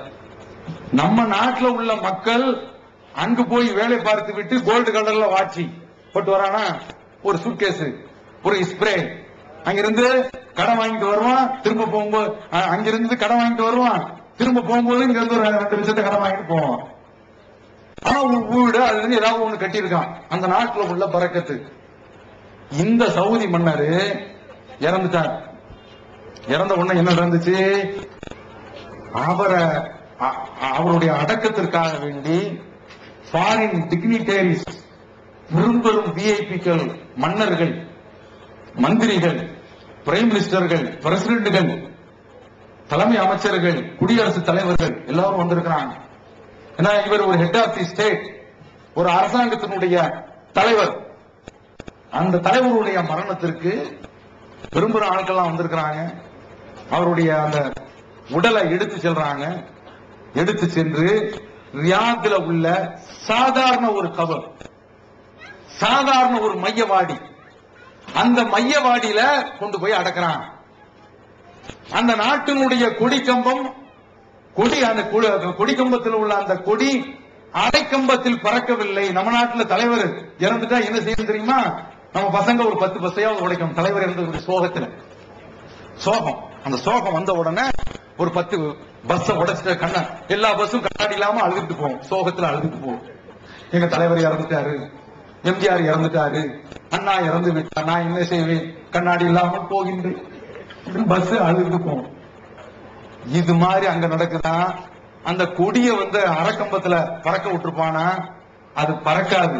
ஏன் தெரியுமா, அந்த கொடியில் எழுதப்பட்டது லா இலாஹ இல்லல்லாஹ் முஹம்மதுர் ரசூலுல்லாஹ், வணக்கத்திற்குரியவன் அல்லாஹ்வை தவிர வேறு யாரும் இல்லை, முஹம்மது அந்த அல்லாஹ்வுடைய தூதர் என்ற இந்த ஏகத்துவ கலிமா எழுதப்பட்டிருந்ததின் காரணத்தால், எழுதப்பட்டிருப்பதால் இந்த கொடி எந்த ஒரு தலைவனுடைய மரணத்திற்கும் தானாக தலை வணங்காது. அதுதான் அரைக்கம்பத்துல பறக்காது. இதற்காக வேண்டி சோகத்தினாலும் லீவு அப்படின்னு சொல்லிட்டு எவனாவது லீவ் போட முடியுமா, பிச்சு எடுத்துருவான்.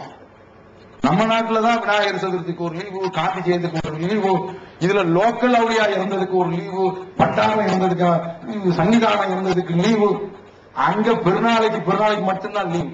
அதுக்கடுத்து எவனாவது லீவுனா போ அப்படின்றான். அவன் அரபி சொல்லுவான், எனக்கு லீவ் வேணும். எங்க ஊர்ல கந்திரி அப்படின்னா அரபி ஸ்டேட் சொல்றதே ரொம்ப நல்லா அழகா இருக்கு. எப்படி சொல்லுவாங்க தெரியுமா, கந்திரி அவனுக்கு பாஸ்போர்ட்ல முத்திரை அடிச்சு உன்னை இந்தியாவுக்கு ஏற்றி விட்டுருவேன், இந்த லீவ் எல்லாம் கிடையாது வச்சிருக்கிறானா. நீங்க பாருங்க, இதெல்லாம் யாரு போட்டது? இப்படி அரபகத்துல இன்றைக்கு அரபகத்திலையும் தீமைகள் நடக்குது. அங்கேயும் தவறான காரியங்கள்லாம், இஸ்லாத்திற்கு முரணான காரியங்கள்லாம் நடக்குது. நான் சுத்தம் என்று சொல்லவில்லை. ஆனால் அன்றைக்கு நபி ஸல்லல்லாஹு அலைஹி வஸல்லம் அவர்கள் என்னுடைய கபரை நீங்கள் கட்டிவிடாதீர்கள் என்று சொன்னதன் காரணத்தால இறைவனிடத்தில் அவர்கள் பிரார்த்தனை கபூரி வசானி யுஅபது மின் பாதி, நான் இறந்த பிறகு என்னுடைய கபரை வணங்கக்கூடிய ஒரு தலமாக நீங்க ஆக்கிவிடாது என்று இறைவனிடத்தில் கையேந்தியதன் காரணத்தால இன்றைக்கு அரபகத்துல எந்த ஒரு சிலையும் பார்க்க முடியாது, எந்த ஒரு தர்காவையும் பார்க்க முடியாது. அதான் ஏன், இது இஸ்லாத்துல இல்ல. ஆனா முகமது நபி ஸல்லல்லாஹு அலைஹி வஸல்லம் அவர்களுக்கே தர்கா இல்லைங்கும் போது, முகமது நபி ஸல்லல்லாஹு அலைஹி வஸல்லம் அவர்களுக்கே கபர் இல்லை என்னும் போது யாருமே தெரியல. ஒரு கந்தூரி என்று கொண்டாடுகின்றாங்க என்றால் இஸ்லாத்தில் இல்லாத போக்கு, மார்க்கம் தடுத்த ஒரு காரியம். அந்த தீமையை கண்டிப்பதற்காக வேண்டி ஸல்லல்லாஹு அலைஹி வஸல்லம் அவர்கள் சொல்கிறார்கள், மர்ரஆ மின்கும் முன்கரன் ஃபல்யுகையிர்ஹு பியதிஹி. ஒரு தீமையை உங்களில் ஒருவர் கண்டார் என்றால் கையினால் தடுக்கட்டும். ஃபல்லம் யஸ்ததி ஃபபிலிசானி. அதற்கு முடியவில்லை என்றால் நாவு. அதற்கு முடியவில்லை என்றால் ஃபபி கல்பிஹி. உள்ளத்தை விட்டு ஒதுங்குதல். உள்ளத்தை விட்டு ஒதுங்குதல் என்றால் என்ன? அது இந்த தீமை நடக்கும் போது அந்த தீமையை போய் பார்க்க கூடாது. அதற்கு என்று கந்துரிக்காக வேண்டி சில சாப்பாடு தவறுக்கு நேர்ச்சையெல்லாம் கொடுப்பாங்களா, அந்த நேர்ச்சையை வாங்கக்கூடாது, அது சாப்பிடக்கூடாது, அது ஹராம். இது போன்று பெருத்து ஒதுங்க வேண்டும். இந்த அடிப்படையில தான் நாமோ இந்த கூட்டத்தை இங்க நடத்துகின்றோம். கையால தடுக்கிறதுக்கு முடியாது. லா அண்ட் ஆர்டர், சட்டம் ஒழுங்கு அரசாங்கத்தில் இருக்கு. அதே சந்தர்ப்பத்தில் இந்த தீமைய கூடாது என்று சொல்வதற்கு நாவு இருக்கிறது. அந்த அடிப்படையில் இந்த ஊரில் உள்ள இந்த சகோதரர்கள் தங்களுடைய கடமையை செய்து இந்த தீமையை ஒழிப்பதற்காக வேண்டி இந்த கூட்டத்தை ஏற்பாடு செய்திருக்கின்றார்கள். இதில் இந்த ஊரில் உள்ள மக்கள், எங்கள் ஜமாத் அல்லாதவர்கள், அவர்களும் சேர்ந்து, நான் இங்க வந்தவுடன் சகோதரர்கள் சொன்னார்கள், அவரும் இந்த கந்தூரியை கண்டிருக்கின்றார்கள். அல்லாஹ் அவருக்கு அருள் உரிவானாக. இந்த தீமையை அவர்களும் கண்டிக்கின்றார்கள் என்போது சில இடங்கள்ல தர்காவை ஆதரிக்கிற ஆட்கள்லாம் இருக்கிறாங்க, தர்காவில் போய் முற்ற ஆட்கள் இருக்கிறாங்க, தர்காவில் போய் முத்துற ஆட்கள் இருக்காங்க, கபூரை போய் கட்டி அவங்க ஆட்கள்லாம் இருக்காங்க. அந்த மாதிரிலாம் இல்லாம அதையும் சொன்னாங்க. இந்த ஊர் மக்கள் யாரும் பெரிதாக இதில் ஆர்வம் காட்டவில்லை. திருச்சியில இருந்தா வர்றாங்க, திருவள்ளத்தான் எங்க இருந்து வர்றாங்க, திருச்சியில இருந்தா வர்றாங்க. அப்ப இப்படிப்பட்ட இந்த பாத்திமூர்ல இருந்தா ஒரு காலத்துல இது வந்து கண்டிச்சிருக்கிறாங்க, இளையாங்குடியில இருந்தா வந்திருக்கிறாங்க, இப்போ வர்றது கிடையாது. இந்த ஊர் மக்கள் அதுல ஆர்வம் காட்டாமல் இருக்கிற வரை ரொம்ப ஒரு பாராட்டுக்குரியது. அல்லாஹ் அவர்களுக்கு அருள் செய்வானாக. ஆனால் இந்த ஊரில் உள்ள மக்கள் நீங்க எல்லோரும் சேர்ந்து இந்த தீமையை தடுங்க. அப்படி தடுப்பதற்கு வருகிறீர்கள் என்றால் தௌஹீத் ஜமாத் தன்னால் ஆன அனைத்து ஒத்துழைப்பையும் தரும். இந்த விஷயத்தில் இந்த தீமையை தடுப்பதற்கு நீங்களும் கிளம்பி வருகின்றீர்கள் என்றால் இந்த ஜமாத் அதற்கு முழு ஒத்துழைப்பை கொடுக்கும். ஏனென்றால் இது சாபக்கேடு, இது இறைவனுடைய கோபத்திற்குரிய ஒரு காரியம். நான் கடைசியாக ஒன்றை சொல்லிவிட்டு நிறைவு செய்கின்றேன். இறைவன் அவனுக்கு இணை வைக்கப்படுகின்ற பாவத்தை மன்னிக்கவே மாட்டான். எந்த பாவத்தையும் நாடினால் மன்னிப்பான். தான் நாடியவர்களுக்கு இது அல்லாத பாவத்தை மன்னிக்கின்றான். ஆனால் இந்த பாவத்தை மன்னிக்க மாட்டான். இந்த பாவத்திற்கு நிரந்தர நரகம். அல்லாஹ் நம்மளை காப்பாற்றணும். சாதாரணமாக மின்சாரம் போகுது, மின்சாரம் போன உடனே வீட்டில் உட்கார முடியல. என்ன ஆனது, என்ன கொதிப்பு, என்ன வெட்க, என்ன சூடு, நரகத்தினுடைய சூடு எவ்வளவு பெரியது. அது குர்ஆன் நிறைய சொல்கின்றது. அந்த வசனங்களை, அது தொடர்பான ஹதீஸ்களை எல்லாம் நீங்கள் எடுத்து பாருங்கள். அந்த நரகத்திற்கு நாம போய்விடக்கூடாது என்றால் இந்த தீமையை விட்டு நாம, இது தர்கா என்பது மிகப்பெரிய ஒரு பாவத்துக்குரிய காரியம். அவர் கேட்கிறாரு, அவர் பார்க்கிறாரு என்று சொன்னால் கேட்பதும் எப்போதும் பார்ப்பதும் எப்போதும் ரசிப்பதும் எப்போதும் கோரிக்கை நிறைவேற்றுவதும் எப்போதும் குறைகளை கழுவதும் எப்போதும் தருவதும் எப்போதும் நமக்கு பாவங்களை மன்னிப்பதும் நம்மை எப்போதும் பார்த்துக் கொண்டிருப்பதும் நம்முடைய குரல்களை கேட்டுக் கொண்டிருப்பதும் படைத்த ஒரே ஒரு இறைவன் தான். இந்த மண்ணில் அடங்கிவிட்ட, இறந்துவிட்ட, மறைந்து போன இவர் கேட்கிறார், பார்க்கிறார் என்று சொன்னால் அல்லாஹ்வும் இவரும் சமம் என்று ஆகிவிடுகின்றது. இந்த பாவத்தை மன்னிக்கவே மாட்டான்.